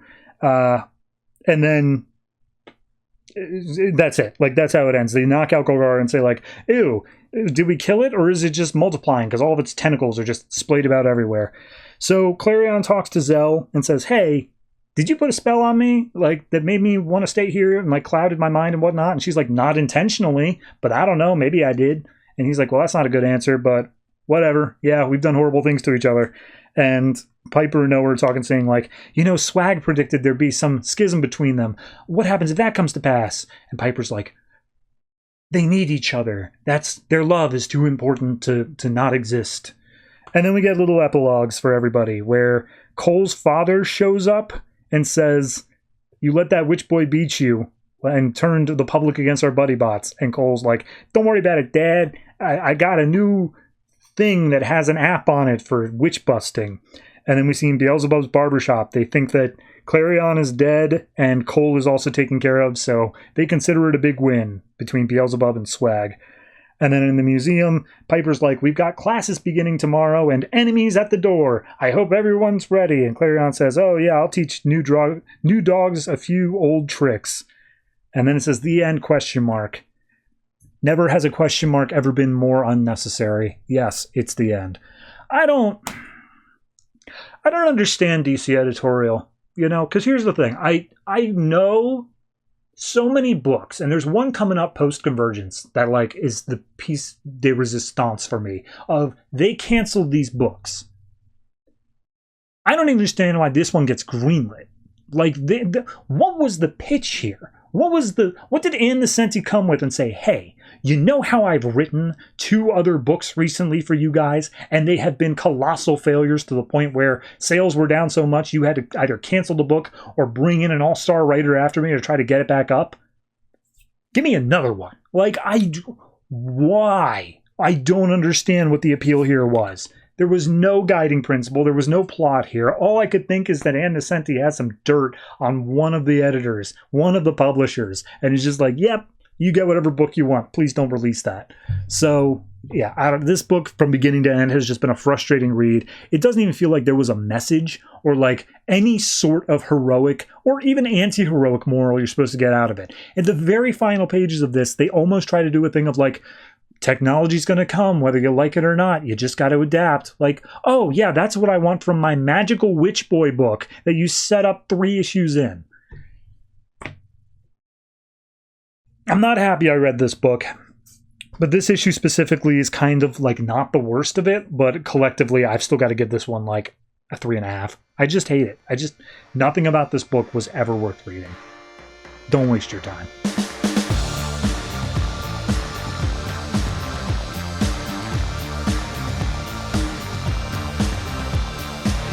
Batman Eternal number 49, written by Snyder, Tynion, Fawkes, Higgins, and Seeley, art by Fernando, Blanco. So this issue picks up with a whole fleet of police cars making their way to Blackgate because a riot was breaking out, and specifically Bard Bullock and Maggie Sawyer are we haven't heard anything about the whereabouts of Jim Gordon in there. For right now, he's on his own. And also, turns out this is all Penguin. Penguin managed to do all this on his own. So we cut inside and we see Penguin's got some muscle that's restraining Jim. And Jim's talking to the muscle being guys, he's playing you. He's using you. You think you're going to be able to kill me and just walk out of here? Whatever he's promised you, it ain't worth it. And so Jim gets an elbow to the face. And Penguin's like, hey, don't even worry about it. They were just here to keep you around. I'm the one who's going to get my hands dirty. He pulls out a knife, and Jim's like, oh no, they just had to drop me. And so he tackles Penguin into his cell next to them, slams the door shut before the muscle can get in. And the muscle's like, Mr. Cobblepot, we'll go out and get the key. And he's like, yeah, you could go do that, Gordon says. You could go get the key, but it wouldn't be fast enough to stop me. And he just starts laying into Penguin, just beating the ever-loving crap out of him.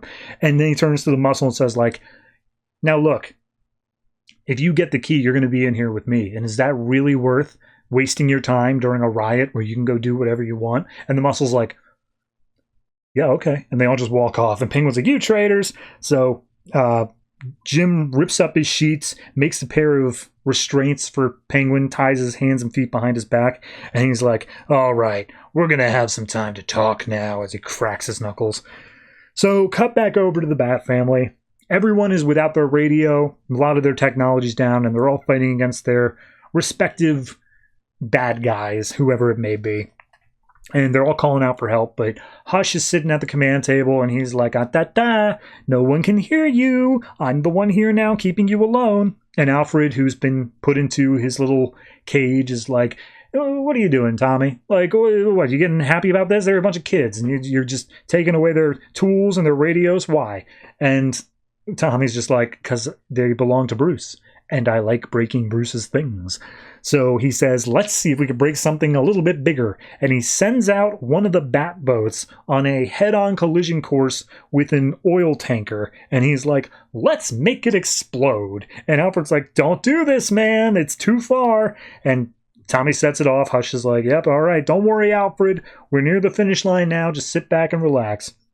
Meanwhile, Julia had an idea of where can she find another bat computer, and she breaks into the Robin's Nest, Tim Drake's own personal little bat computer area.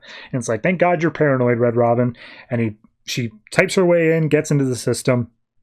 Meanwhile, last issue, Stephanie was kidnapped by her father in a helicopter, and they're flying over Gotham at this point, and he's like, I am so proud of you, Stephanie. You figured it all out. That's because you're my daughter. We see patterns. We see things normal people don't. And I could show you so much more, but my only regret is I didn't see your capabilities before, but now we could do so much together. We could be the greatest partners Gotham's ever seen, so join me. I mean, we'll rule Gotham as father and daughter. And she's like, Dad, at this point, I want nothing to do with you. And she leaps over, grabs the controls of the helicopter, starts pushing it down towards a building. As they're struggling to regain control, she takes the opportunity to jump out onto a nearby rooftop, and Cluemaster just looks down all disappointed as she looks up, pulls back up her mask, and rooftops away. So we go back to the Batboat that's about to collide with this giant ship. And Hush is like, all right, here we go. And then all of a sudden on his screen, it says, command overridden, and it starts turning off to the side. And Julia comes over the comm saying like, ha, you thought you covered all the angles, but you didn't. And he's like, oh, yeah, Tim Drake, the whole thing. Okay, yeah, whatever. But here's the thing. I did think of that too. And so he does an override and locks her back out because Bruce, of course, has an override for Tim Drake's stuff. Why wouldn't he? Meanwhile, Alfred, under his breath, whispers a little override code of his own. And as the boat is about to hit the ship, Alfred comes in and just bashes Hush in the back of the head and says, like, we have all had enough of you. You think you can lock me away? This is my house. And he grabs him by the bandages around the head, and just one quick jab into the jaw knocks him right out. And he's feeling pretty proud of himself, and Julia's like, Dad, the boat. And he's like, oh, yeah, right. And he gets in, and he swerves it out of the way at the last second. So Julia re-enables all the comms for everybody. Everyone's able to talk, use their tech again. Except Red Hood, unfortunately, is in a bad position because Bane, who's in a mech suit, may I remind you, breaks out of the little cell he was fighting in and makes his way out into the main street. And in comes Batman, who says, hey, everybody, don't worry, help is coming. And we see not the Bat jet, because he just commandeered a regular jet. The jet coming down Main Street. Bane looks up and he's like, that can only be one man. Bring it. And he leaps up in the mech suit and meets the jet face to face, ready to throw fists at it. And that's where the issue ends. Okay, I've been critical on this specific, last bit, because I felt like it should have been building up to something bigger here. It should be, we're moving into the final bit. We have 3 issues left after this. This should be, the biggest point of the book. And it felt like we're sending the Bat family out to fight these, not exactly D-listers, but B-listers at the very best. And it just, it doesn't feel like a big climactic ending yet. Admittedly, it still doesn't, but I get what they're doing here. They had a few more pieces. They're like, okay, Hush, we know he's not the one in control. We've already seen that now. We got to take him off the board. We got to get all that wrapped up, entirely. I still don't think you need to let him out of the prison, but it's good to give him one last hurrah at the very least, make it seem like he was always planning for this eventuality. And then whatever spoiler has going on with Cluemaster, it's nice they have one little reuniting moment there before we get whatever's going to happen in the finale. So ultimately, I get what it's doing. I still think it should just ramp it up a bit more here towards the end. We should have a bit more of climactic stakes rather than it being, Bane's in a mech suit, which still feels wrong to me. I feel like Bane's entire thing should be how he built himself and the Venom. The mech suit just feels like, and then also this has nothing to do with me. Anybody could pilot a mech suit. So yeah, I'm going to say this one is a... I'll give it a 7. It doesn't quite feel 7.5 for me, but it's not a bad issue either. I do really like the art. Some of the layouts are good in that. So yeah, here's going for the last 3.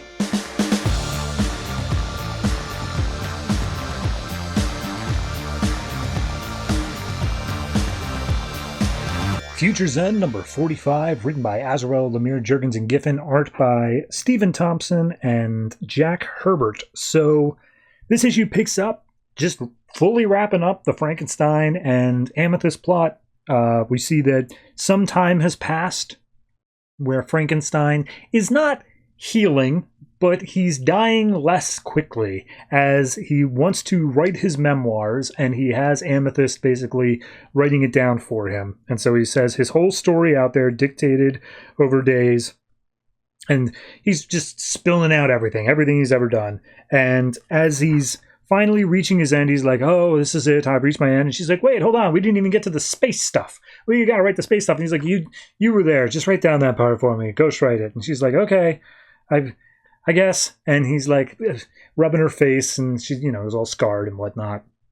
And he's like, you let your scars define you. You were a princess. You're not a monster. You should remember that. And she's like, I'm not a princess. My entire realm fell to parademons. What am I supposed to do with that?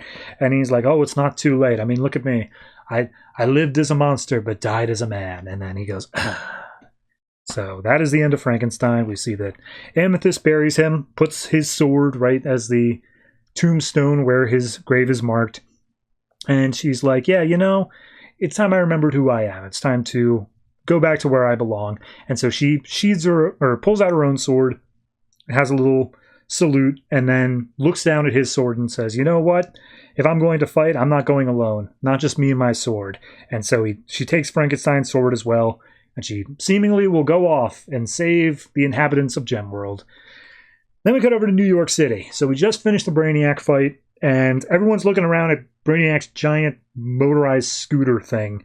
And it's like, okay, this thing has wrapped its tendrils deep down underneath of New York. How do we get rid of it? And Firestorm's like, well, I mean, I could transmute it into something else. What, like an I Heart New York sculpture? And Dr. Polaris comes up and be like, hey, we don't know if there's like some sort of biohazard in that thing. We shouldn't transmute it. We should remove it entirely. And Superman's like, I mean, I can lift it up and throw it in the sun, but like the tendrils are so entwined, it's going to take me days to be able to get it all separated. And Polaris is like, don't even worry about it. I just used all my powers to separate it. You're good. Just lift it up and take it out. And he's immediately, Superman's like, hey, Shazam, who the hell's this guy? It's like, that's Dr. Polaris. He's a villain. He's working with us. I don't know what to tell you. He's very xenophobic. So at that point, Shazam's like, do you need a hand with that, carrying that up in the sun? He's like, no, I got it. You guys deal with rescue and recovery, and try to deal with Polaris. Try to make him not such a dick. So Superman flies up, throws the scooter up into the sun, and he's like, well, that closes the book on Brainiac. Meanwhile, back down on Earth, they lost Polaris. As Shazam was talking to Superman, he just zooped right out of there. And so Firestorm's buzzing around town like, oh god, do we have any idea how we can find him? And Jason's inside the head like, nope, no clue. This is going to be a problem. But Madison's like, all right, well, let's focus on helping people right now, and Polaris can come later. So they go to a school bus where a bunch of kids are like, oh, hey, thanks for helping, Flash. And they're like, stupid, that's Shazam. Flash doesn't fly. So Madison cares for one kid who's like wondering, like, what about my mom? I don't know if she's safe. And he's like, oh, well, don't worry. We'll hope that your mom's safe first, and then if she, no matter what happens, I'll be here with you. And someone says, who the hell is that? Like, what's going on? And Shazam's like, that's a member of the Justice League. So Superman comes down, visits Lois, and she's like, hey, I thought when I saw you flying up to the sun, that was it. We were never going to see you again. He's like, no, I'm still needed. And she's like, so are you sticking around for good? And he just gives a little smirk, and she's like, oh, okay, you're doing that. Also, loving the beard. Really works for you. Then we cut to upstate New York, where, I don't even remember this guy's name, Mr. Boyer. He's like the guy who helped work on Rampage, that one issue. He's a smart dude. He's brought out there by King Faraday to this random little house out in the middle of nowhere. self-driving car as well. And he's like, oh, yes, as you walked in, I did a scan on you to see if you were who you said you were. And Boyer's like, yes, I know, I felt it. And he's like, I'm surprised. Nobody can feel those things. But regardless, he just tases him, knocks him out anyway, and Voodoo steps around the corner and just like, oh, man, he's going to be pissed. So, I'll be honest, I'm not entirely certain what's happening in this bit.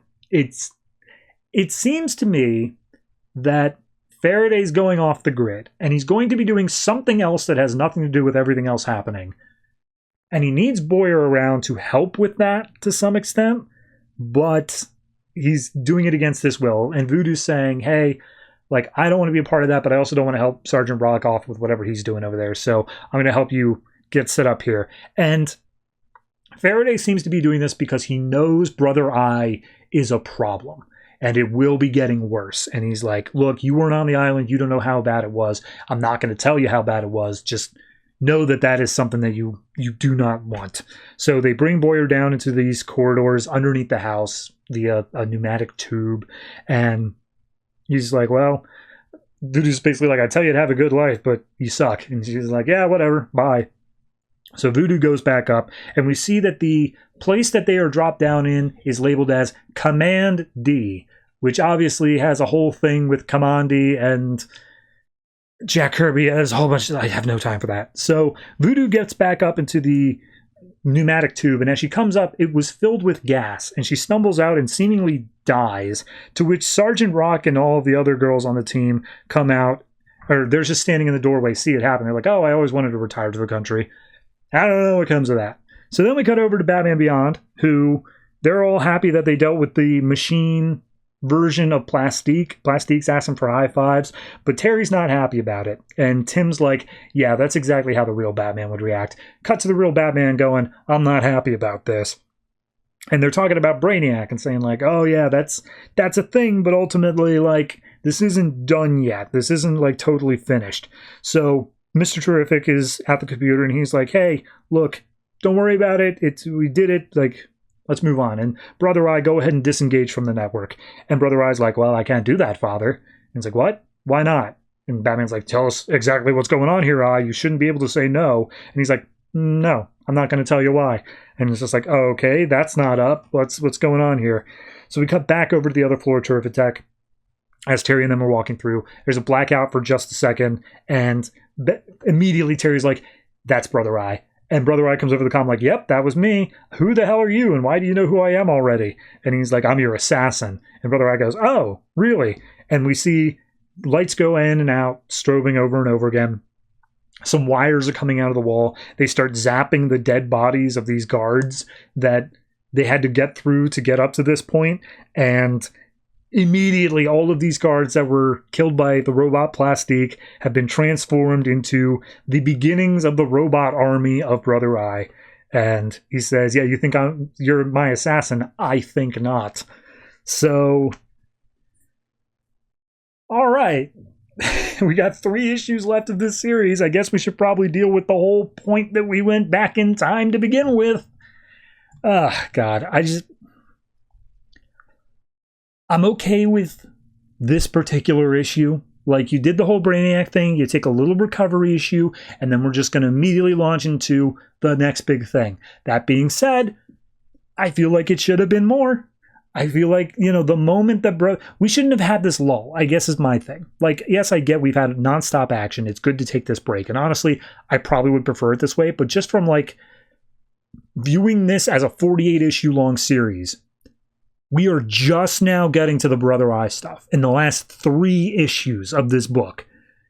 I would have rather it be more peppered in. Like, I know there was the whole thing with Cadmus where he was around and, like, took over the whole island. But then you did a whole thing where he was destroyed. And, like, I don't know. It's just, I think that this book works if you divide it up into like 5 sections and view each of those sections as their own independent arcs. But over the course of an entire series, I don't feel like we're approaching the biggest high as we end the series. I feel like the biggest high came halfway through when we destroyed Cadmus Island. And maybe the Brainiac fight could be it, but honestly, that's so disconnected from everything else, it just felt like a totally separate storyline. So, I don't know. I'm a bit lost here. I think I'm going to give this one a 6.5. It felt like a middle issue to me, which it shouldn't, 3 issues from the end, but that's what it is. So yeah, we'll see what we get in the last 3 issues and how Brother Eye is going to take over the world or not.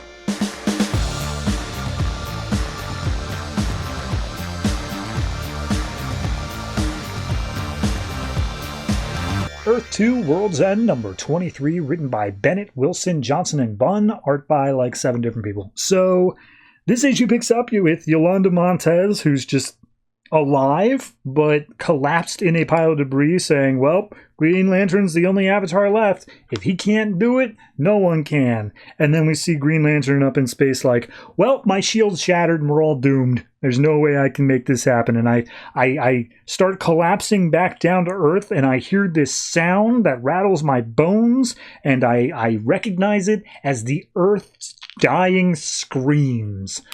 So then we see that the Kryptonians and Lois come down, and they're like, hey, Alan, guessing that didn't work out very well. And he's like, yeah, no, it broke through the sphere of the energy of all of the avatars of Earth. And like, it might slow down Apocalypse, what's left of it, but like, that's almost all the energy that Earth could give us, just to buy us a few minutes. And Val Zod steps up and he's like, a few minutes could change everything. So we go up to the hidden ship up in space as it watches Apocalypse finally engulf the entirety of the planet and totally encapsulate. And they're like, well, that's that. Earth is done for. We can't get anybody off. Let's get out of here. And Mr. Terrific grabs Sloan and is just like, nah, man, hold on. He calls down to Earth, trying to get any sort of signal, calling Commander Sato. And finally, long after they should have stopped trying, she chimes in and says, Michael, is that you? And she's like, yes, hey, we're waiting for you. We have room for 100,000 people. How are you going to reach us? And she's like, we'll figure something out. But we have a few more than 100,000 people. And he's like, what? How many? How many people do we have to make room for? It's like, 2.5 million. So we then cut down to the ruins of Amazonia, where Jimmy Olsen was being attacked by Kalibak, and Bard is like, hey, kill him already, do it, he's a threat. And Kalibak's like, this dude is a kid who made you look like a fool. And Bard is like, yeah, well, you said yourself, he's a new god, he's got new god flesh, he's a problem. And Kalibak's like, yeah, and I bit him and I killed him. I am a superior to you now, especially since your armor's been destroyed. And Bard is like, I'm sorry, what? Excuse me, I was in charge of this mission. Your father's not going to like the fact that you are disobeying orders here. He will have your head. And Kalibak just attacks Bard and just being like, my father respects strength. You don't have any right now. And I am taking control of all this. And as they begin fighting, we see, God, what's that guy's name? Dr. Crane comes up. And he's like, hey, Jimmy, we got to get out of here now. Teleport us out while they're distracted. And he's just like, yeah, don't worry, I got this. And so Jimmy makes a boom tube, starts teleporting everybody out, and Barda sees it and is just like, they're escaping, Kalibak, you idiot. And so she goes and sprints after it. Meanwhile, Kalibak's like, don't you run from me, you coward. So they all teleport into Adam's Haven. Turns out that regular human beings are not supposed to be boom tubed. So a couple of the people that Jimmy teleported out, like scientists, are like dead. They require medical attention. It's near lethal, but like, I don't remember that being a rule, considering Justice League uses boom tubes all the time. So regardless, Jimmy talks to Sato and just like, Amazonia's gone. They're going to come for Adam's Haven soon. We gotta figure out what we're doing. Meanwhile, Barda, who went through the portal, sneaks behind everybody and tries to blend in with the crowd, which is hard because she's like 7 feet tall. And she grabs some robes from some monk, and one of the guards is like, oh, what kind of ass are you stealing robes from a monk? And she just tosses the guard aside, and she hides herself and manages to try to get onto the ship, saying, oh, Barda, how did you get here? So we go back into the stratosphere where Green Lantern and the Kryptonians and all them are flying around. And Lantern's just like, we keep on throwing ourselves at Apocalypse and it keeps swatting us away. What do we do? And Power Girl says, well, we got to distract Apocalypse somehow. That's the only way we can evacuate everybody. And he's like, cool. How do you distract a planet? And Red Tornado points out the sun is gone. It's because Earth is encapsulated, the Kryptonians are not getting a recharge anymore. Whatever they got is all they got. And she says that, a whole horde of robots come out of the Apocalyptian ship, and it's just like, well, I think it hurt us. So we go back down to Adam's Haven. Batman's yelling at the crowd, telling everybody, keep calm, stop it, get out of here. And basically he's telling Helena, like, look, we got to leave these people, we got to go. And Helena's like, no, we can't just leave these people. And Batman's like, look, this is our only chance of rebuilding the world. We have to be able to escape on this ship. We got to go. And immediately Red Tornado's like, look, it's more important than any of us, not Red Tornado, Red Arrow, it's more important than any of us now. We're all expendable. But that codex, the thing you got from me, that thing needs to go up. So Batman asks Sato what the plan is, how they're going to escape, despite the fact that there is no escape. To which Helena says, like, hey, Grandpa, you got to trust in Power Girl and Val-Zod. They will find a way to make it work. You got to trust in them the same way I'm trusting in you now. Okay? And he's like, oh, I'm being a dick. Got it. Understood. So we then go back up to the Kryptonians who are just tearing apart robots, but their invulnerability is failing. Their strength is weakening. It's burning through faster than they would care to admit. And we see Alan be like, okay, there's a final answer. I know that a shield is not the answer here. It's not what I need to do. I need to take what is left of the energy of Earth, the bit that I haven't used up yet, and I need to be able to focus it. And he takes all of that energy, blasts it at the shell of the Apocalypse, I guess the entire planet is what it is, and it blasts a hole in the hull, and the energy just starts to go flying out into deep space past the Endurance ship, and immediately Power Girl's like, what the hell was that? And he's like, that is the sun. And sunlight starts pouring in as they now have a hole to be able to evacuate people through. So, you know what I've been saying for what is show around 23? You know what I've been saying for 22 issues? That this book is hopeless. That this book has no successes that are not immediately met by, and this is why it sucks anyway. For this issue to end on Alan Scott pulling up all of the power of the Earth and busting a hole out, not only getting an escape plan out for all the people who are stuck on the planet, but also allowing the light to shine in and help the Kryptonians fight some more. This is the first goddamn issue I think ends with any sort of, we can do this. And I'm so grateful. Like, it's far too little too late. This book has already been just a misery fest, but God, just reading that, I was like, yes, thank you. Finally. I don't, it can be a bittersweet ending, but you got to have a little bit of sweet in there, you know? So, yeah, overall, art's good. Writing is okay. I think there's I don't think there's anything I would cut from this issue. The only thing is the Batman Helena bit. It takes up 3 pages for Batman to realize he's being a dick. You could have that a bit faster. Use it on some other pages. Beyond that, it's a fine enough issue. I think I'm going to give this one probably just flat 7 and call it there.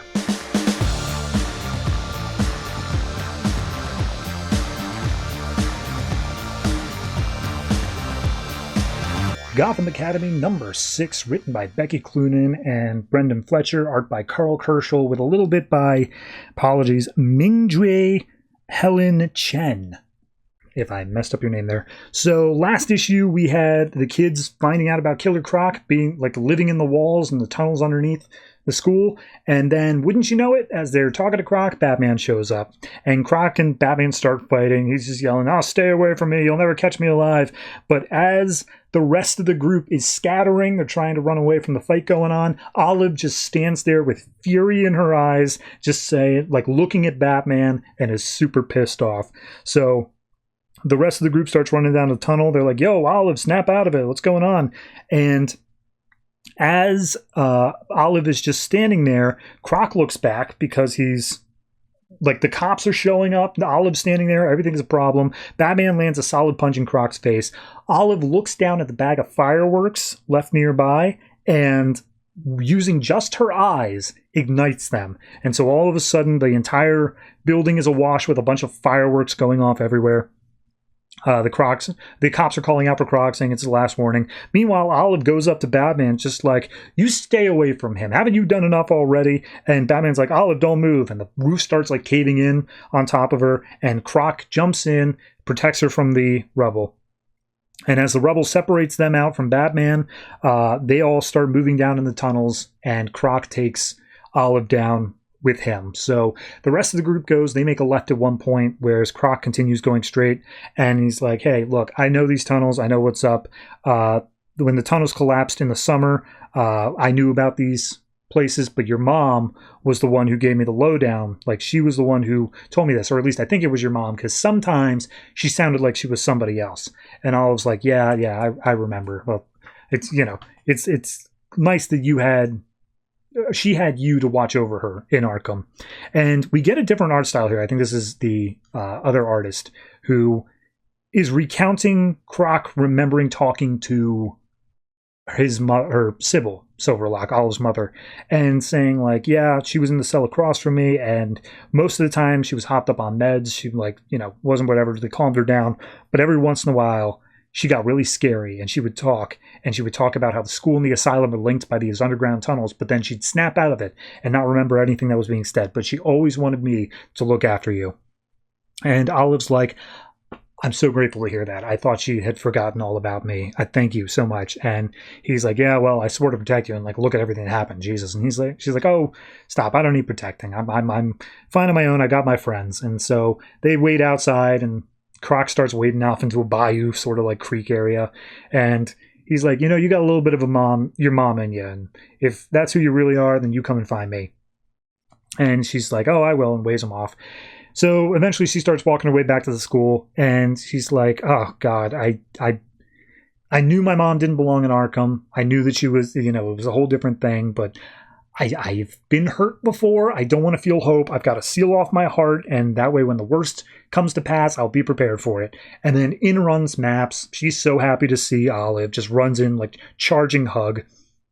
And even Pommeline's there, and it's just like, hey, glad you made it, but mainly because our report is due tomorrow on that book, and we haven't written anything of it. And I was like, oh, God, yeah, you're right. Oh, geez. But then Pommeline's like, hey, look, you smell like sewers. Go shower. I'll go write the book report. And she's like, oh, well, thanks.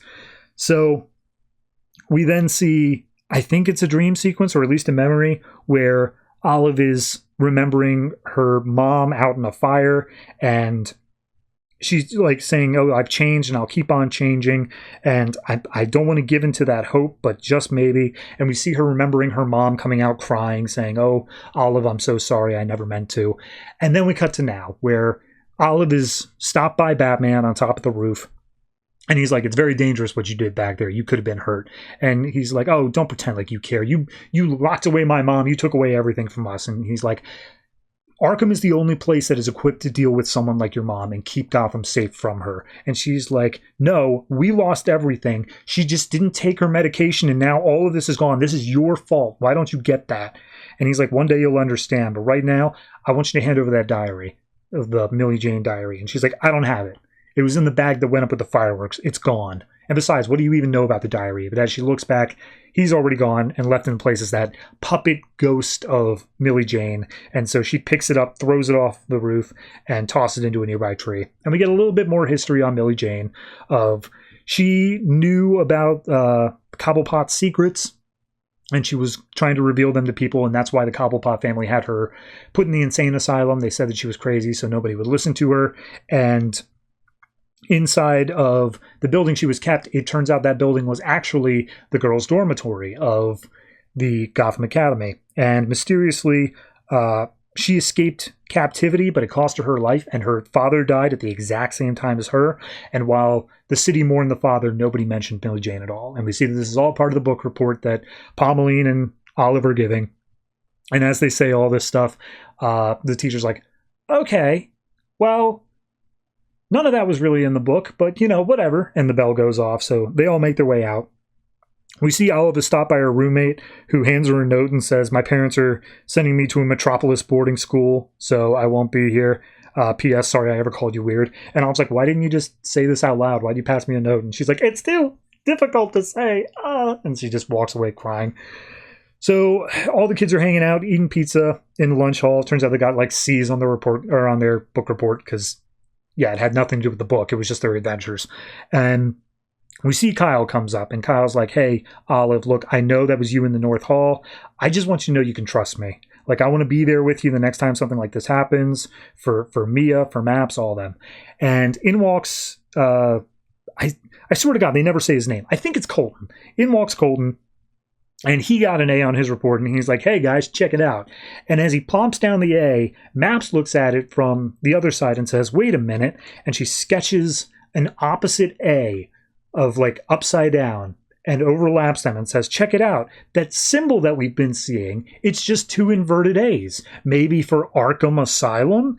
And as all the rest of the group is talking about this, Olive kind of zones out. She thinks she sees her mom in the crowd at the school, but then ultimately, it was just in her head. And Maps is talking about making a detective club. And she reaches for Olive and says, "Olive, hey, are you cool with that? You want to join the detective club? Just us?" And Olive looks at the group of friends and says, "Yeah, you know what? I think that's great."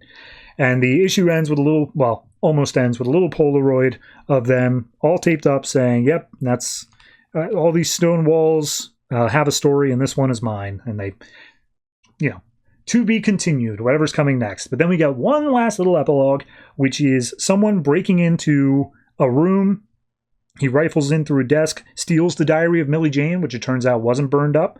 He uses a grappling hook to escape, and as they enter into the headmaster's office, Bruce Wayne is there, and it turns out the person was Damian Wayne, who passes the book over to Bruce and says, "Oh, I just need to return this to my father."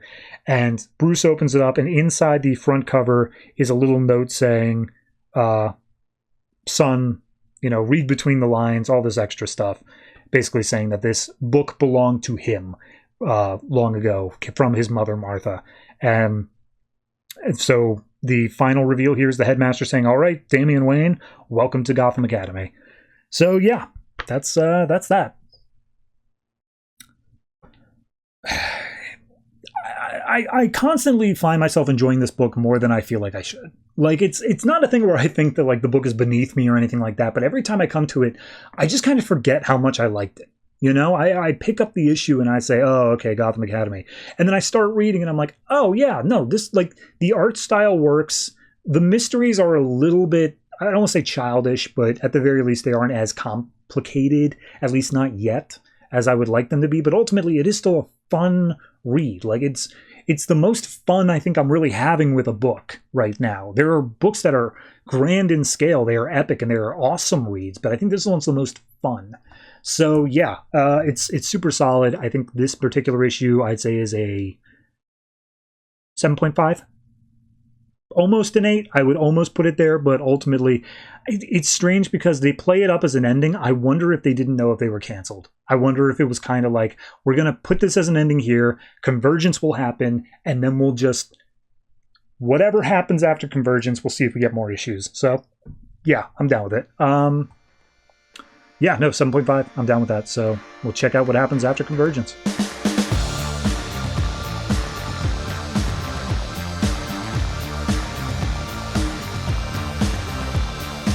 Deathstroke number 6, written and art by Tony S. Daniels. So last issue we had Deathstroke going off with Harley because Harley knows where Jericho may be. Meanwhile, Jericho got jumped by Ulysses Ulysses is Superman, Odysseus, and the rest of the crew.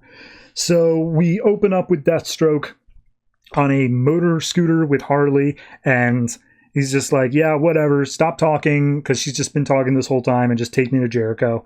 And eventually, as they make their way down to the docks, there's a whole host of body parts there, which, as we know, as the reader, belongs to Possum, who got all chopped up by, well, no, he exploded, but Rose was there. And as Harley approaches, Deathstroke recognizes it as Possum and just being like, "Hey, don't get too close to him." And Harley's like, "I've seen pretty creepier stuff than a decapitated head before." And then all of a sudden, Possum just, his head leaps up and these little tendrils coming out of his neck wrap around Harley's hand and like start weaseling their way up to his throat. And Deathstroke just starts laughing, just being like, "Hey, I told you he's called Possum for a reason." And she's like, "All right, fine, whatever, help me." However, the top part of Possum torso and the bottom part of his body simultaneously and independently attack Deathstroke, and he's like, what the hell is this? Even my healing factor isn't this good. So they're both dealing with that. Harley's actually being choked out. She's like, oh god, I never thought this is how I die. But she manages to kick Possum's head up and out enough to give Deathstroke a clear shot. And it's like, all right, Harley, you do what I say from now on. Got it? And he's just like, oh god, both of you freaks, get away from me. I don't want any part of this. And Deathstroke picks up Possum's head and be like, to be or not to be. And Possum says, go to hell. So he's like, all right, not to be. And he zaps Possum's head with a taser and says, tell me where I can find Jericho. So we go to the Gotham County Airport, where Odysseus has his whole crew there. They're holding Rose at knife point. Lady Shiva's like, let me kill her. Let me kill her. Let me kill her for you. You want her dead. I want to kill her. Let's do it. And he's like, no. She's family. I must have her bend to my will. I want her to do what I want, because if I cannot even get my own family to work with me, what kind of leader of a country am I? That's ultimately like what I need here. And so Jericho's like, hey, leave Rose out of this. She has nothing to do with it. I have the powers you need. Just let her go. And he's like, no, I want her to join me. And Jericho gets more and more pissed. His eyes start glowing. And he says, leave her alone. And he starts trying to use his powers to take over the people around Odysseus. However, Odysseus says, I'm already controlling them. I've got my hooks in deep. They're not going to be able to do anything. So he's just going to try and fail. However, he tries so hard to do it, he starts giving himself like a seizure. He's hurting himself. He's bleeding from his nose.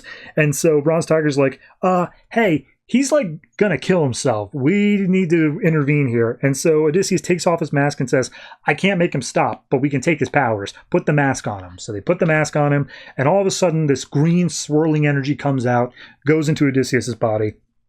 Rose is like, oh no, Jericho, oh god.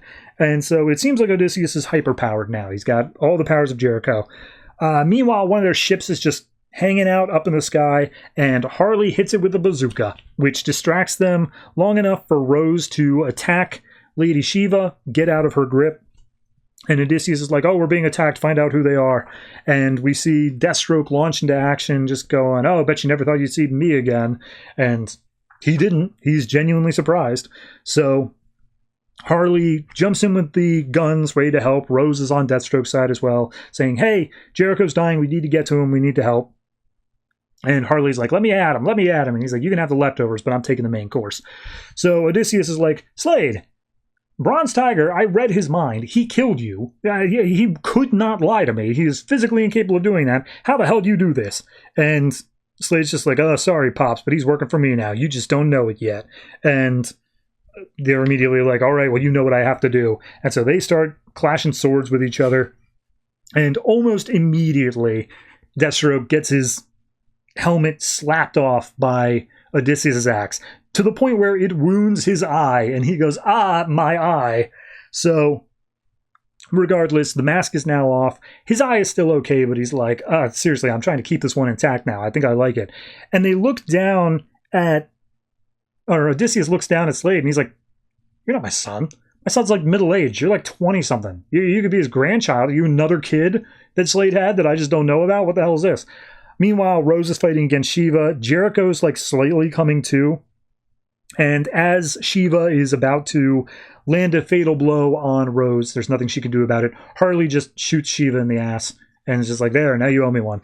So, like I said, Slade is being chastised by his father, saying like, no, okay, I get it. Bronze Tiger didn't lie. Like, he did kill Slade, because you're clearly an imposter. There's no way you're Deathstroke the Terminator. And he goes, I am Slade Wilson. I am Deathstroke. And I don't even know exactly what he does. He like throws his father up onto a pile of rubble that impales him like all up and down his chest.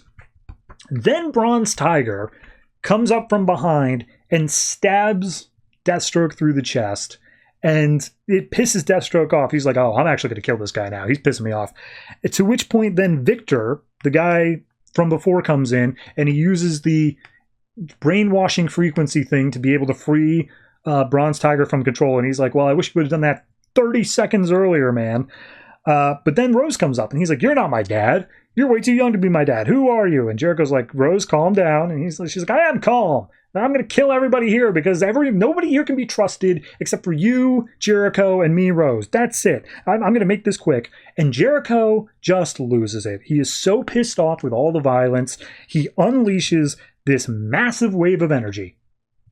And Deathstroke and apparently everyone else just blacks out. They're just gone. And when Deathstroke comes to, he's naked, he's lying in a bed. He figures this is probably one of Victor's safe houses. And then we get a single panel here saying, and of course, as I get out of bed, I'm given another offer by a woman wearing that red F mask. And I say I need a minute to think it through, but ultimately I'm already out the door. Someone made business personal, and I'm not going to rest until they pay. And then it says end. All right, pros. It looks real good. Very good art. I think the first half of the issue's decent. I think up until, honestly, Deathstroke shows up to fight Odysseus, it's a solid issue throughout. Fight scene itself, okay, not great. Last 3 pages, where it's the fight scene, I don't even know if it ends, because his father has a healing factor. Like, that's established. So he throws his father onto these spikes. He gets stabbed by Bronze Tiger. Jericho does an energy wave. And then we get 2 pages, one of which is a full-page splash, to basically say, yeah, that's done. Like, it's... I honestly believe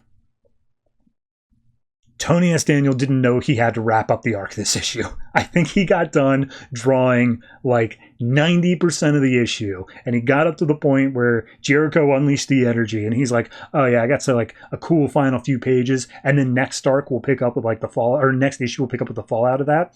And then they told him, okay, but your arc needs to be done this issue because we're taking 2 months off. And he's like, oh, well, let me just sketch a thing here and then some cool Deathstroke arc for the final page. And that's it. Like, I cannot think of any other explanation for why this was wrapped up in a way that just is completely removed from all of the rest of the story. We don't mention what happened to Jericho, what happened to Rose, what happened to Odysseus, what happened to anything else. Maybe we'll get explanations for that after Convergence, but like, it ain't here. So, yeah, a disappointing ending, but honestly, not even a but. It's a disappointing ending, and that's a real downer because this book has been pretty good, all things considered. A bit confusing, but not to this extent. This feels a bit too much. So I'm going to say this one is...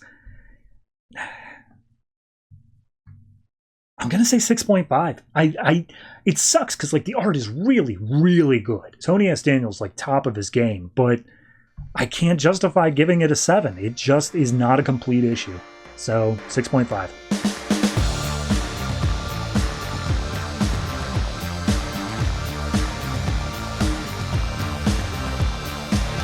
Secret Origins number 11, covering the origins of Guy Gardner, Constantine, and Black Canary. So we'll start off with the Guy Gardner story written by Landry Q. Walker, art by Scott Hepburn.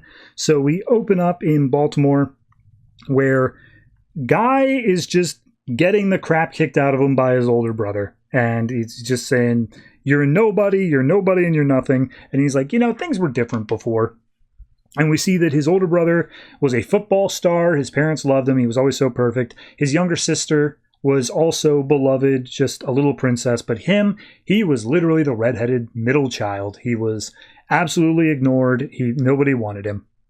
And when his mother died, he wasn't particularly close to her, so he didn't take it too terribly hard, but the rest of the family did, including his older brother, who one day Guy walks in on, he's just sobbing, and he's going to check on him, but then the brother just gets angry, and he starts punching Guy, and he just keeps going at him, just day after day, and he needed to like funnel his rage, and Guy was like, he needed it, he needed to be in control. And so I just let him do it day after day after day until one day his little sister comes in and hits his older brother in the back of the head with a book. And his older brother turns around and hits the sister just away. And something in Guy just snaps at that point. He picks up a baseball bat and he swings it against his brother, hitting him in the arm. The narration says he was aiming for the head. He was aiming for a kill shot, but he missed. And so he lost control. It changed him. He was never going to forgive himself after that. But at that point, his dad comes in. And because the older brother was a football star, his dad gets super pissed, saying, you bastard, he's going to be out for the rest of the season. And he beats up Guy anyway. So Guy goes to his room. Eventually, his older brother comes in. And his older brother just apologizes. He's like, I'm so sorry that I've been doing that to you. I've been ever since Mom died. And Guy's just like, hey, it's okay. We're okay. And his brother never hit him ever again and never hit his sister. Everything was okay, more or less. So eventually, all of them became cops. Everyone in the Gardner family is cops going back for generations. Guy did it hoping that his dad might actually be proud of him, but nope, didn't happen. Eventually, Guy was out on the job. He made a decision to save as many lives as possible, but it got him kicked out of the force because optics, I guess. And he got so pissed off, he was so enraged, he went back and he started just breaking pictures on his father's wall.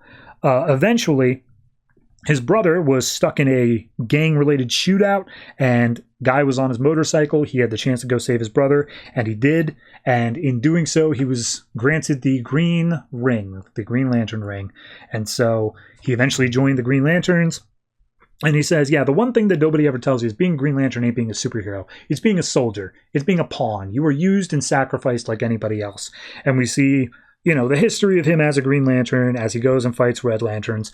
And eventually, he was left behind enemy lines. He was tortured. He was ruined. And all that rage that he had been bottling up for all those years, finally he let it out again. And so he just unloaded into Atrocitus, took his red ring, and became a Red Lantern. And once again, he felt like he ruined everything, because we see him coming back home now. His home is destroyed. The Red Lanterns were almost all dead because of him. And because he hurt Atrocitus and he wanted to hurt him back, everything just got ruined. And Guy finishes up by saying, I don't have an origin story. There's no single event that put me down this path. But ultimately, there's only one thing in my life that's been a constant, and it's been anger. I'm Guy Gardner, and I'll always be angry. And we see him exiting out of his childhood home after setting a photo of his family on fire. So yeah, that's a downer, but ultimately I do like the art, and it does give a lot more characterization to Guy of this not even tragic backstory, just this upsetting one, and as a kid just having to go through that. So ultimately I'll say that's a 7.5. I enjoy that well enough. Next up is Constantine, written by Ray Fawkes, art by Richard Isanova. We see in an old boarded-up bar, a bunch of cultists are reading a book and summoning a spirit who is a legend breaker, truth teller. And they say, yes, tell us the origin, the history of John Constantine. And the legend teller is like, yes, of course, John Constantine. And then it starts talking in 3 different voices simultaneously, all saying different things. To which point the cultists are like, wait a minute, hold on. This isn't the truth. It's saying different things. Like, well, that can't be what's happening. Like, Constantine must have put something in order to mask his own origin. And one of the cultists would be like, all right, well, look, he can mask it. He can make other things be said, but the truth is somewhere in there. So we just have to listen to all the stories and figure out which one is the real one. So continue on. And then from this point forward, the story is told in 3 different ways, all simultaneously, all bouncing between these storylines, and they converge at major events. So the first one is he was born and his mother died in childbirth. He always had like a destructive tendency to him and an abusive father. And because of his pain and anger, he eventually summoned, I think it's Sargon, might be someone else, who said, hey, summon me and I will teach you untold power. And he ends up using that power and setting his father on fire with it. Second story is he was actually a very wanted child. His parents were happy to have him, but he was always compelled and drawn to darkness and death. And eventually, one day he was messing around with like a dead rat. And again, he summoned a magician, a mage, a spirit or something, who says, oh, I will give you your destiny. It is a blessing and a curse. Do you want it? And John says yes. And then he ultimately sets both his parents on fire. And then the third story is he was just a normal kid, not super happy, not great parents, not awful parents, but he did have an older sister. And the older sister was crazy and bloodthirsty. And one day she brings in a dead rat, and this monster behind her says, "Oh yes, a clean slate. He will be my student and I will reward you, girl." And so she gets some sort of castle or something for trading in her younger brother. And then Constantine learns the power of whatever this beast has to show and then burns his whole family alive. So the burning the family alive happened. And the cultists recognize that, and they're like, okay, that's true. And then the cultists start freaking out, like, Jesus Christ, this guy's willing to burn his family alive. And it's very obvious that these guys, like, are not real magicians. Like, they just found this book to summon this creature. And, like, one of them's freaking out, and they're just like, shut up, Keith. We got to go through with this. We're gonna get Constantine's secret. And so the legend teller continues. And we get the first story. He's a bum. He's out on the street using magic just to be able to steal money. And ultimately, he never really gets bigger than that. But we do see that he eventually gets caught up in this thing where there is this is the mix of all three. So I'll get back to that. We then see the part where he puts his magic to the side. He never actually interacts with it again, except for, selfish things. He hates the fact that he keeps on coming back to it over and over again to deal with his temptations. And lastly, we get the story where he becomes a powerful mage. He's very strong, and he's diving into forbidden lessons that will ever taint his soul. But all of them combine when ultimately there is a young girl who was put in the path of darkness here, and he tries to save her from a demon that is like intent on taking her, and ultimately he fails. He allows this young girl to die. And in one storyline, he failed to save her, and he was found miles from the scene, and he was tried for his crimes. In the other, he fled the scene, and ultimately he went mad, and he slowly rebuilt himself into something scarred and colder than most other people. And in the other ones, he fought the beast, and he won. After it already took the girl, there's nothing more he can do. And he became a mage of unparalleled power, whose name strikes fear into the hearts of everyone. So we get back to the legend teller saying, like, yep, and that's how it happened. That's how Constantine was made. And all the cultists are like drained. They're starting to fall down. It's like, oh God, she's killing us. But how? Why? And the spirit's like, you idiots have no idea what you just summoned. You have no idea who you cannot bind me if you do not understand me. And as she starts to monologue, Constantine walks in, just being like, oh, give it a rest. Jesus, a legend breaker? I didn't think any of you were still around. You guys are nuisances, you know that? And she's like, Constantine, it is you. Hey, I got these guys fair and square. They summoned me. They didn't know they couldn't control me, but that's not my fault. I get their souls. And Constantine's like, they are children. They are teenagers. What is the matter with you? They just picked up that book. They didn't know what they were doing. And who knows? Maybe you put the book in their hand. Maybe you're just that much of a prick, trying to dodge around the rules a little bit. And they were just immediately, the truth teller was like, but they wanted your secrets. And it's like, yeah, well, good for them. Anyway, piss off. And the demon just goes away. And one of the cultists, I think it's Keith, stands up and it's just like, Constantine, you saved us. And he's like, yeah, did I? Oh, wow, cool. And he's like, oh, we're sorry, we shouldn't have. Look, we're not going to share your secrets, we promise you. That's not something we're going to do. And he's just like, well, first off, yeah, no, good. Don't ever mess with this stuff again. It's not often that you get second chances. And like, especially in this line of work. The fact that you're being out of here, yeah, definitely. Secondly, what do you mean my secrets? You don't know which of the 9 things are true. Maybe all of them were fake. You'll never know. No one will ever know the true origin of John Constantine. And besides, it doesn't matter. And so that's it for Constantine. Yeah, I really like this one. I think it does a good job of melding together, these different, not storylines, but different continuities of, okay, here's like Constantine in the Vertigo books. Here's his New 52 stuff. Here's maybe a blending of a bunch of things. I like it. So I'm going to give that one probably an 8.5. And then finally we get Black Canary and Code Black. So we pick up, this is written by Christy Marks, art by Rick Burchett. We pick up right after Team 7 ends. They get off the island of Gomorrah, and Canary just destroyed it with her canary cry. And she's like, oh, I have to get the Pandora skull away. I have to follow orders, but my husband Kurt's body is down there.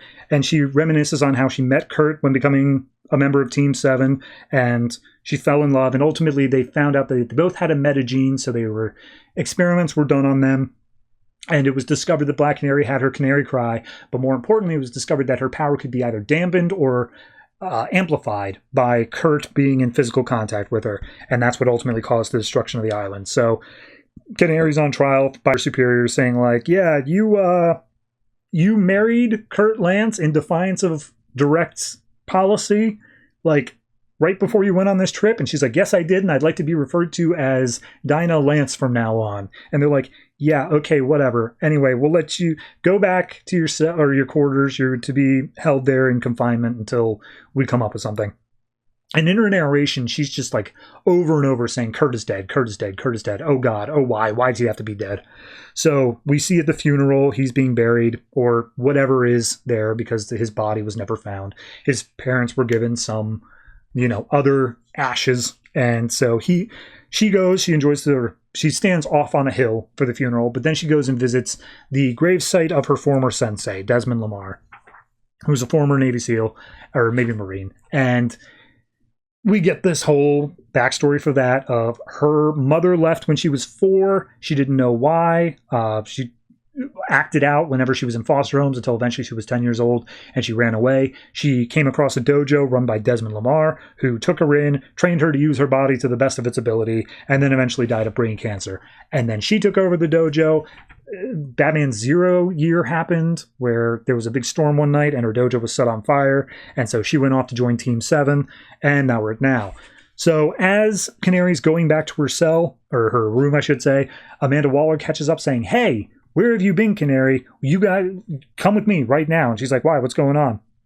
And she says, we got some gear based off of the stuff that we found at Gamora. This is yours. Put it on. She's like, why? She's like, don't argue. Just do it. So she puts it on. It's her Black Canary outfit for the New 52, the one we're familiar with. And Waller says, okay, cool.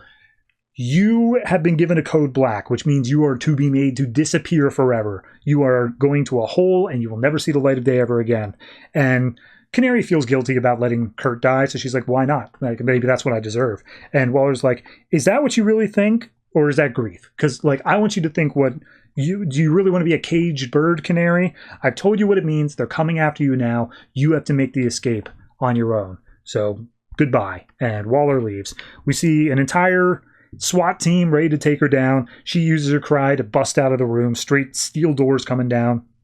And she says, oh, they were all prepared for me to use my powers as the only means of escape. They were prepped for that. They weren't prepped for me to be a good fighter. And so she starts using karate and all that jujitsu stuff to beat up the guards. She manages to get out, hops on a motorcycle, uses her canary cry to break down the front door. And she says, oh, they'll hunt me. I have to go outside the law. For Desmond, for Kurt, I will take that code black that was put on my name and change my name from Canary to Black Canary. I don't think we really needed a reason why it was changed to Black Canary, but sure, if you want to go with that route, you go for it. Art style in this was very good. It's a mix of like a house style and yet like, I don't know how best to describe, like a more retro feel to it. I really enjoyed it. I think it was a solid art style choice. Beyond that, this really is just a link between like the Team 7 stuff to the 0 year tie-in to the rest of the Black Canary, like whatever it was. So yeah, it's not a bad issue by any means, but I think this particular story is probably the least favorite out of all 3 of these for this one. So I'm going to give this one just a flat 7. It's all right, just nothing stand out great. And that is Secret Origins number 11 and the series overall.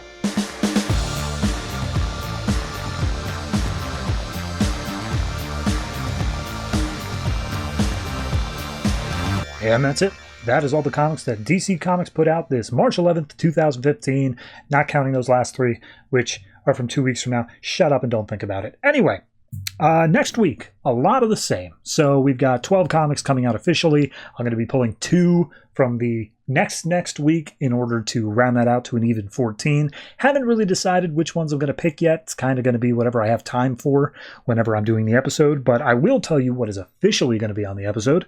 So that will be, in no particular order, Batgirl, Batwoman, Red Hood and the Outlaws, Batman/Superman, Supergirl, Superman, Green Lantern New Guardians, Teen Titans, Trinity of Sin, and then our 3 weeklies, Batman Eternal, Future's End, and World's End. Worth noting on that one, Red Hood and the Outlaws is the final issue of that. Batwoman's the final issue of that. I think Batgirl continues on. I think there's more in that. Green Lantern New Guardians, that one wraps up. Trinity of Sin, that one wraps up. And Superman, for whatever reason, is on issue number 39 rather than 40. What are you doing, Jeff Johns? Why do you miss all of your deadlines? Stop it. So yeah, there will be all of those and then 2 more comics, which will TBD. Anyway, don't really have anything else to add on here at the end, so I'll go ahead just with the ending stuff I normally say. If you have any comments on any of the comics I talked about last week, this week, any week at all, go ahead and hit me up in the comments down beneath the YouTube video if that's the version you're watching. If not, if you're listening to the audio version, hey, we've got a bunch of social media things, because we're internet hucksters that are bad at selling things. That's basically what we are. We have a Discord, we have a Patreon, we have a subreddit. I swear to God, eventually I will figure out how to get a Blue Sky going.